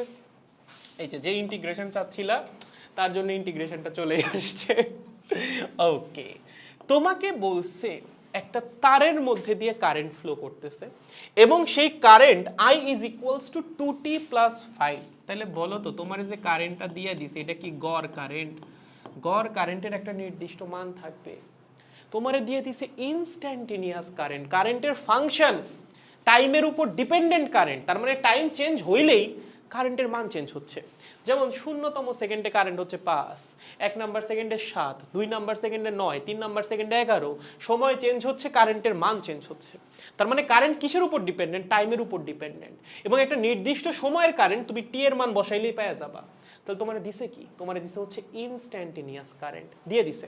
প্রশ্ন করছে 2 সেকেন্ড হতে 10 সেকেন্ড পর্যন্ত তারের মধ্যে দিয়ে কতটুকু চার্জ প্রবাহিত হবে। কেমনে বের করবা? ভাইয়া আমরা তো চার্জ থেকে কারেন্ট বের করতে পারি, কারেন্ট থেকে চার্জ কেমনে বের করব? খুবই সহজ। বলো ইনস্ট্যান্টেনিয়াস কারেন্টের ফর্মুলা কি? ফর্মুলা হচ্ছে I is equals to dq by dt। তোমার কি লাগবে? তোমার লাগবে চার্জ, তাই না? তো একটা কাজ করো, dt কে এই পাশে নিয়ে আসো, dq কে ওই পাশে রাখো। dq is equals to I dt। এই dq কি? dq হচ্ছে অল্প একটু প্রবাহিত চার্জ, dt সময়ে প্রবাহিত চার্জ। আমার লাগবে 2 সেকেন্ড থেকে 10 সেকেন্ড পর্যন্ত প্রবাহিত চার্জ। কি করবা? ইন্টিগ্রেশন। আর কিন্তু কোনো উপায় নাই, কন্টিনিউয়াস যে কোনো যোগ কেমনে করি আমরা? ইন্টিগ্রেশনের মাধ্যমে। যেমন এখানে ডিকিউটা কি ইন্ডিকেট করে? ডিকিউ ইন্ডিকেট করে ডিটি, যে অল্প সময়, ক্ষুদ্র সময়, সেই ক্ষুদ্র সময়ে এই পরিবাহী দিয়ে প্রবাহিত চার্জ। আমার লাগবে 2 সেকেন্ড থেকে 10 সেকেন্ড পর্যন্ত প্রবাহিত চার্জ। কেমনে করব? ইন্টিগ্রেশন। সো আমাদের যেটা করা লাগবে, এটাকে ইন্টিগ্রেট করে দেওয়া লাগবে, ইন্টিগ্রেশন অফ ডিকিউ বা ইন্টিগ্রেশন অফ আইডিটি। ঠিক আছে, এখানে আইটা কি? আই হচ্ছে 2t প্লাস 5, তাহলে বসাও integration 2t plus 5 dt। Limit কি বসানো লাগবে নাকি লাগবে না? অবশ্যই লাগবে। তোমাকে বলছে 2 সেকেন্ড থেকে 10 সেকেন্ড পর্যন্ত কতটুকু চার্জ ফ্লো করতেছে। ইন্টিগ্রেশন কিসের সাপেক্ষে? টাইমের সাপেক্ষে। এখানে কি আছে? dt, তার মানে ইন্টিগ্রেশন কার সাপেক্ষে? টাইমের সাপেক্ষে। তাহলে লিমিট হিসাবে কি বসবে? অবশ্যই টাইমের ভ্যালু। যার সাপেক্ষে ইন্টিগ্রেশন, লিমিটেও তার ভ্যালুই বসবে। বলো তুমি ইন্টিগ্রেশন শুরু করবা কোন জায়গা থেকে? তুমি হিসাব শুরু করবা কোন জায়গা থেকে? 0 সেকেন্ড থেকে? না, তোমাকে বলছে 2 সেকেন্ড থেকে 10 সেকেন্ড পর্যন্ত কতটুকু চার্জ ফ্লো করবে। তার মানে হিসাবের সূচনা হবে 2 সেকেন্ড থেকে, শেষ হবে কোথায় গিয়ে? 10 সেকেন্ডে গিয়ে। তাহলে লোয়ার লিমিট হবে 2, যেখান থেকে আমরা হিসাব বা ইন্টিগ্রেশন শুরু করতেছি। আপার লিমিট হবে 10, যেখানে গিয়ে আমরা ইন্টিগ্রেশন বা হিসাব শেষ করতেছি। তাহলে লিমিট হবে 2 থেকে 10। ওকে, যদি এখানে আমরা ইন্টিগ্রেশন করি, the result will be t squared plus 5t। Limit হচ্ছে 2 থেকে 10। লিমিট বসানোর সিস্টেম কি? প্রথমে আপার লিমিট, দেন মাইনাস দিয়ে লোয়ার লিমিট। তাহলে যদি আমরা লিমিটটাও বসাই দিই, দেখবা চার্জের মান চলে আসছে ডেল কিউ। প্রথমে আপার লিমিট বসাও টি এর জায়গায়, তাহলে 10 স্কোয়ার প্লাস 5 ইন্টু 10 মানে হচ্ছে 50, মাইনাস দিয়ে লোয়ার লিমিট 2 স্কোয়ার মাইনাস হচ্ছে 2 ইন্টু 5 মানে হচ্ছে 10। ওকে, তার মানে হচ্ছে 100 প্লাস 50 মাইনাস হচ্ছে 14। 150 মাইনাস 14 মানে কত রে? 136 কুলম। তার মানে এই যে পরিবাহী, এই পরিবাহীর মধ্যে দিয়ে 2 সেকেন্ড থেকে 10 সেকেন্ড পর্যন্ত কতটুকু চার্জ ফ্লো করবে? 136 কুলম। সহজ, একদম সহজ। সো তোমাকে যদি চার্জ ফাংশন আকারে দিয়ে দেয়, সেখান থেকে কারেন্ট বের করতে বলে ডিফারেন্সিয়েশন। যদি উল্টাটা দেয়, কারেন্ট দিয়ে দেয়, চার্জ বের করতে বলে ইন্টিগ্রেশন। লিমিট কেমনে বসাবা? তোমাকে যত সেকেন্ড থেকে যত সেকেন্ড পর্যন্ত প্রবাহিত চার্জ বের করতে বলবে, সেটাই হবে লিমিট। যেখান থেকে হিসাবটা শুরু হবে সেটা হবে লোয়ার লিমিট, যেখানে গিয়ে হিসাবটা শেষ হবে সেটা হবে আপার লিমিট। ওকে, আরও একটা ম্যাথ করাই দিচ্ছি, তারপর একটা হোমওয়ার্ক। ওকে, আসো আরেকটা ম্যাথ। কি বলছে? কোনো পরিবাহীর মধ্যে দিয়ে চার্জ এই হারে আদান প্রদান, আচ্ছা আমাদের হচ্ছে চার্জের ফাংশন দিয়ে দিছে, দিয়ে দেখো কি বলছে। টি ইজ ইকুয়াল টু 3 সেকেন্ডে তাৎক্ষণিক প্রবাহ কত? ও মাই গড, চার্জ দিয়ে দিছে ভাই, তাৎক্ষণিক কারেন্ট বের করতে বলছে। কেমনে? প্রথমে তাৎক্ষণিক কারেন্টের ফাংশন বের করব। কি করব? তাৎক্ষণিক কারেন্টের ফাংশন। কেমনে? চার্জকে টাইমের সাপেক্ষে ডিফারেন্সিয়েট করে। যদি এটাকে টাইমের সাপেক্ষে ডিফারেন্সিয়েশনটা করি, বলো কি হবে? বলো বলো বলো।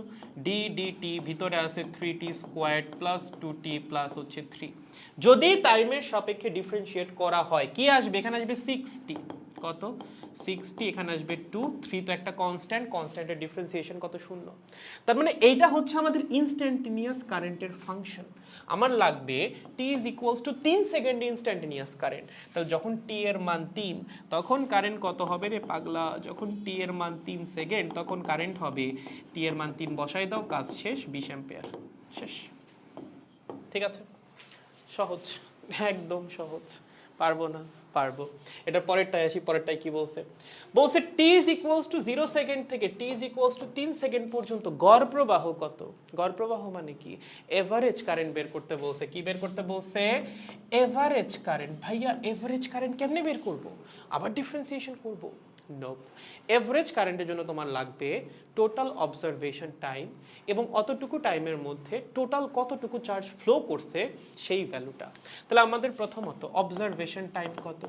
আমরা অবজার্ভ করতেছি 0 থেকে 3 সেকেন্ড পর্যন্ত, তার মানে অবজারভেশন টাইম হচ্ছে 3 মাইনাস 0, দ্যাট মিনস 3 সেকেন্ড। ওকে, আমরা 3 সেকেন্ড ধরে অবজার্ভ করব এবং এই 0 থেকে 3 সেকেন্ডের মধ্যে কতটুকু চার্জ ফ্লো করবে। দেখো তো t is equals to 0 সেকেন্ডে চার্জের মান কত ছিল? t is equals to 0 সেকেন্ডে চার্জের মান ছিল q0। এখানে t এর মান 0 বসায় দাও, চার্জের যে সমীকরণ বা চার্জের যে ফাংশন সেখানে যদি বসাও দেখবা চার্জের মান থাকবে 3 কুলম।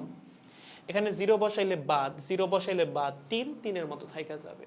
ওকে, তার মানে 0 সেকেন্ডেই আমার পরিবাহিতে 3 কুলম মানের চার্জ ছিল। 3 সেকেন্ডে আমার পরিবাহিতে কতটুকু চার্জ ছিল বা পরিবাহিতে কতটুকু চার্জ অতিক্রম করছে বলো? যখন t এর ভ্যালু 3 সেকেন্ড তখন প্রবাহিত চার্জের মান কত হবে? যদি আমি এখানে 3 বসে, এখানে আসবে 27, এখানে 3 30 আর হচ্ছে 6 36, কত? 36 coulomb. If I am not wrong, তোমরা তাও একটু ক্যালকুলেশন করো। তার মানে 0 সেকেন্ডেই 3 কুলম চার্জ ছিল, 3 সেকেন্ড হইতে হইতে 36 কুলম চার্জ গেছে। তাহলে 0 থেকে 3 পর্যন্ত কতটুকু চার্জ ফ্লো করছে? খুবই সহজ, ডেল কিউ হবে হচ্ছে 3 সেকেন্ডে টোটাল প্রবাহিত চার্জ মাইনাস 0 সেকেন্ডে প্রবাহিত চার্জ। তার মানে 36 মাইনাস 3 মানে হচ্ছে 33 কুলম। তাহলে 0 থেকে 3 পর্যন্ত টোটাল চার্জ ফ্লো করছে 33 কুলম, টোটাল সময় গেছে 3 সেকেন্ড। তাহলে এভারেজ কারেন্ট কত হবে? এভারেজ কারেন্ট হবে টোটাল ফ্লো করা charge divided by total time. Total flow করা চার্জ হচ্ছে 33 কুলম, টাইম হচ্ছে 3 সেকেন্ড, কারেন্ট হবে হচ্ছে 11 অ্যাম্পিয়ার। সলভড, একদম সহজ। আমার মনে হয় এই রিলেটেড ম্যাথ আসলে কারো আসলে আটকানোর কোনো সুযোগ নাই। যদি তোমাকে কারেন্ট বের করতে বলে, হোক সেটা তাৎক্ষণিক কারেন্ট, হোক সেটা গড় কারেন্ট, তুমি পারা উচিত। যদি কারেন্ট দিয়ে তোমাকে চার্জ বের করতে বলে, সেটা তুমি পারা উচিত, ইন্টিগ্রেশন করা লাগবে। ঠিক আছে, দুইটা হোমওয়ার্ক আছে, আসো। এটা হচ্ছে প্রথম হোমওয়ার্ক, সেটা হচ্ছে তোমাকে বলছে সময় টি এর উপর একটা তারের মধ্যে দিয়ে প্রবাহিত তড়িৎ আয়ের নির্ভরতাটি হলো, মানে আয়ের যে ফাংশনটা সেটা তোমাকে দিয়ে দিছে। প্রশ্ন করছে টি ইজ ইকুয়ালস টু 0 থেকে টি ইজ ইকুয়ালস টু 2 সেকেন্ড সময়ে তারের মধ্যে দিয়ে কি পরিমাণ আধান অতিক্রম করবে। একদম 2 নাম্বার ম্যাথের মতো গাইজ, এটা পারা উচিত। ঠিক আছে, সো এটা হচ্ছে আমাদের হোমওয়ার্ক 1। ইন কেস না পারো পরের দিন বইলো, আমি বুঝাই দিবনি, বাট প্রথম দিন অবশ্যই নিজের চেষ্টা করা লাগবে, নাইলে কিন্তু হবে না। প্রথমে নিজের চেষ্টা করা লাগবে। নিজের চেষ্টা না করে তারপর আসো, আমি করাই দিব, সমস্যা নেই। বাট তুমি যদি চেষ্টা না করো তাও আমি করাই দিব, তাতেও সমস্যা নেই, বাট এতে তোমার ক্ষতি হবে। তুমি যখন নিজে চেষ্টা করতেছো না, তোমার নিজের প্র্যাকটিসের অভ্যাসটা যখন তৈরি হচ্ছে না, তোমার কিন্তু পড়তে ভালো লাগবে না। নতুন প্রবলেম যখন তুমি পাবা, সেটা সলভ করতে কিন্তু হিমশিম খেয়ে যাবা। প্রবলেম সলভিং স্কিল কখনোই একদিনে তৈরি হয় না, এটা একটা গ্র্যাজুয়াল স্কিল। তুমি যত আগে থেকে প্র্যাকটিস করা শুরু করবা, যত আগে থেকে নিজে নিজে প্রবলেম সলভ করা শুরু করবা, তোমার স্কিল তত গ্রো করবে। তুমি যত লেট করবা, তোমার স্কিল গ্রো করতে তত সময় লাগবে। সো প্রবলেম সলভিং স্কিলটা অনেক গুরুত্বপূর্ণ। এই অভ্যাস আপনার অনেক আগে থেকেই তৈরি করতে হবে। আশা করি অলরেডি আপনাদের আছে, না থাকলে খুব দ্রুত শুরু করে দেন নিজে নিজে প্রবলেম সলভ করে। এটা না থাকলে কিন্তু বিপদ আছে সামনে। ঠিক আছে, সো নিজে নিজে যেই প্রবলেমগুলো আমি দিব সেগুলো তো প্র্যাকটিস করা লাগবে। এর বাইরেও প্র্যাকটিস শিটে তোমাদের বইয়ে যে প্রবলেমগুলো আছে সেগুলো একটু পড়া লাগবে। ওকে, সো এটা হচ্ছে হোমওয়ার্ক 1 আর এটা হচ্ছে হোমওয়ার্ক 2। সো এটা ওই সিমিলারই, এখানে জাস্ট হচ্ছে সাইনের ফাংশন দেওয়া আছে। আমি একটু বলে দিই যাদের সাইনের ডিফারেন্সিয়েশন নিয়ে সমস্যা আছে, ইন কেস তোমাকে দিয়ে দিছে হচ্ছে সাইন থিটা এবং এটাকে ডিফারেন্সিয়েট করতে বলছে হচ্ছে থিটার সাপেক্ষে, সেক্ষেত্রে এটা ডিফারেন্সিয়েশন আসবে হচ্ছে কস থিটা। ওকে, দেখাটা সুন্দর হয় না, তাই না? সাইনের ডিফারেন্সিয়েশন হচ্ছে কি কস থিটা। ওকে, আর যদি বলে না সাইনকে করো integrate, sine theta D theta, সেটা হবে হচ্ছে মাইনাস কস থিটা। ওকে, একটু মাথায় রেখো, এর বাইরে বাকি সব সেম। ঠিক আছে, তোমাকে বলছে কোন একটা তারের মধ্যে দিয়ে প্রবাহিত কারেন্ট হচ্ছে 4 পাই সাইন পাইটি অ্যাম্পিয়ার, এটা অ্যাম্পিয়ার, এটা কিন্তু ফাংশনের ভিতরে নাই, এটা হচ্ছে একক অ্যাম্পিয়ার। প্রশ্ন করছে t ইজ ইকুয়ালস টু 0 থেকে t ইজ ইকুয়ালস টু 1 সেকেন্ডে কতখানি আধান তারের মধ্যে দিয়ে প্রবাহিত হবে, এটা হচ্ছে একটা প্রশ্ন। সো এটা আমাদের হোমওয়ার্ক নাম্বার 2, ঠিক আছে, হোমওয়ার্ক নাম্বার 2। আরো একটা প্রশ্ন আছে, সেটা হচ্ছে t is equals two 1 second থেকে t is equals two 2 second পর্যন্ত কতখানি আধান প্রবাহিত হবে। মানে আগের বার হচ্ছে লিমিট বসাবা 0 থেকে 1 বলে দিতেছি, আর এইবার লিমিট বসাবা হচ্ছে 1 থেকে 2, ঠিক আছে। তাহলে এটা হচ্ছে আমাদের হোমওয়ার্ক নাম্বার 3। দেখেন, যদি বুঝা থাকেন ক্লাস আজকের মতো সমাপ্ত। দেখো গাইস, সবকিছু ক্লিয়ার কিনা, ম্যাথ ক্লিয়ার হইছে? হ্যাঁ ভাইয়া, নোট করার সময় কি সব ম্যাথ করে গ্রুপে পোস্ট দিব? It's completely up to you, সম্পূর্ণ তোমার ইচ্ছা, বাট দেওয়াটা বেটার। কারণ ধরো তুমি যদি এখন রেখে দাও যে না আমি পরে সলভ করব, সেটা থেকেই যাবে। একবারে করে ফেলো, হ্যাঁ এগুলো হচ্ছে ফ্লোতে ফ্লোতে আমার সাথে সাথে করে ফেলো, দেখবা তোমারও কমপ্লিট হয়ে গেছে আলটিমেটলি, এবং সব কিছু অর্গানাইজডভাবে রয়ে গেছে। ধরো তুমি আজকের ক্লাস করলা, আজকের হোমওয়ার্ক করলা না, পরের ক্লাস করলা, সেটারও হোমওয়ার্ক করলা না, 3 নাম্বার ক্লাসে যে তোমার মনে পড়লো আরে আমি তো আগের হোমওয়ার্ক করি নাই, নোট খাতার মধ্যে নাই জায়গা, তখন তুমি সেটা করবা কই, পরে যা করা লাগবে। একটা হইতে পারে যে তুমি জায়গা রেখে আসলা, সেটা করলেও হইতে পারে, বাট আমার যেটা সাজেশন সেটা হচ্ছে একবারে করো, একবারে। এই টপিক যখন পড়তেছো এই টপিকের ম্যাথ এখনই করে ফেলো, পরে করার দরকার নেই। তুমি পোস্ট করো না করো সেটা পরের কথা ভাই, তোমার পড়া লাগবে, তোমার নিজের ম্যাথগুলো করতে হবে। পোস্ট করা আসলে ম্যাটার করতেছে না, ম্যাটার করতেছে তুমি নিজে পড়তেছো কিনা। এখন পোস্ট করার জন্য হইলেও যদি তুমি পড়ো, তাইলে বলবো ভাই পোস্ট করো এবং পড়ো, ঠিক আছে, পড়ো পড়ো দিন শেষে তোমার পড়া লাগবে, তুমি পড়লেই সেটাই সার্থকতা।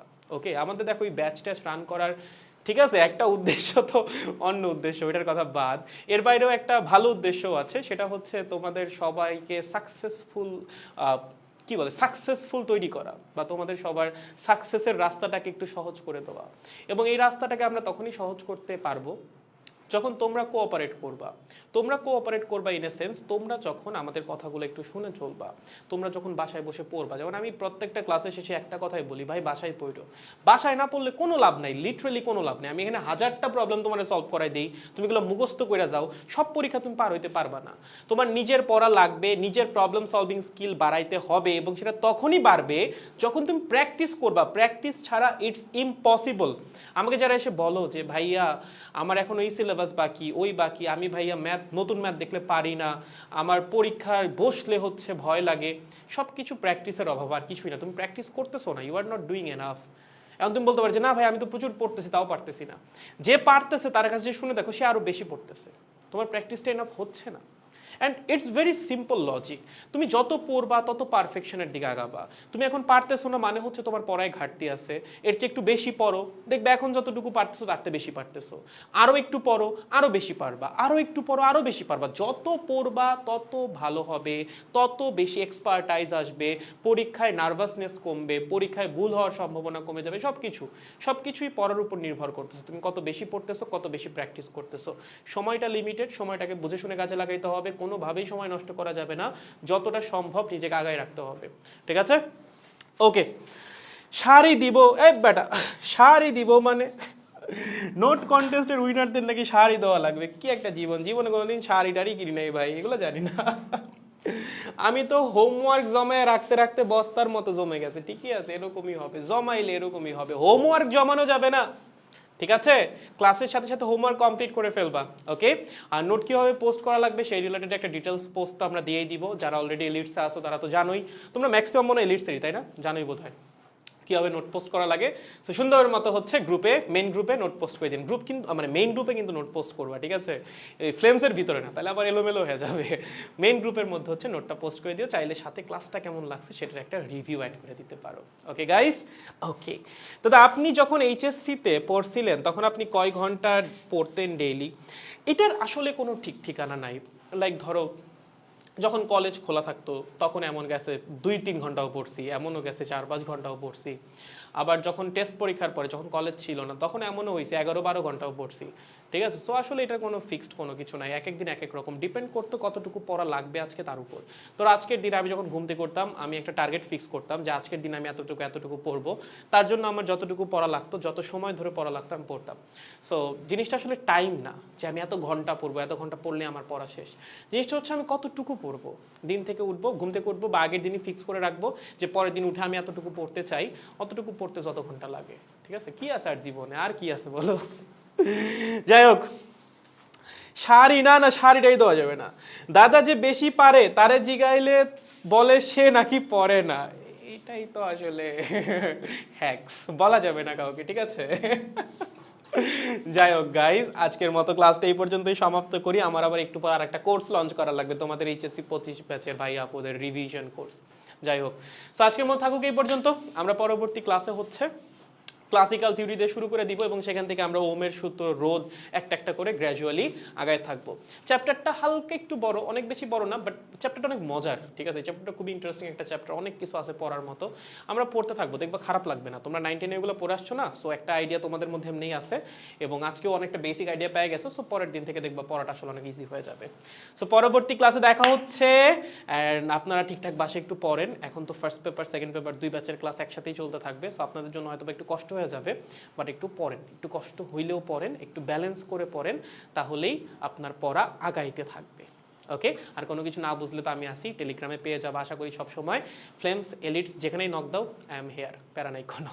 ঠিক আছে, তা নেক্সট ক্লাসে দেখা হচ্ছে। বন্ধু বান্ধবদের জানাই দিও সেকেন্ড পেপার ব্যাচের ক্লাস শুরু হয়ে যাচ্ছে আজকের মতো। শুরু হয়ে যাচ্ছে না, বন্ধু বান্ধবদের জানাই দিও সেকেন্ড পেপার ব্যাচের ক্লাস শুরু হয়ে গেছে। আজকের মতো বিদায়, শুভরাত্রি, আদিওস, আলবিদা, টাটা। সরি, কাভি আলবিদা না কেহনা, কিন্তু সে তো বলেই দিয়েছে।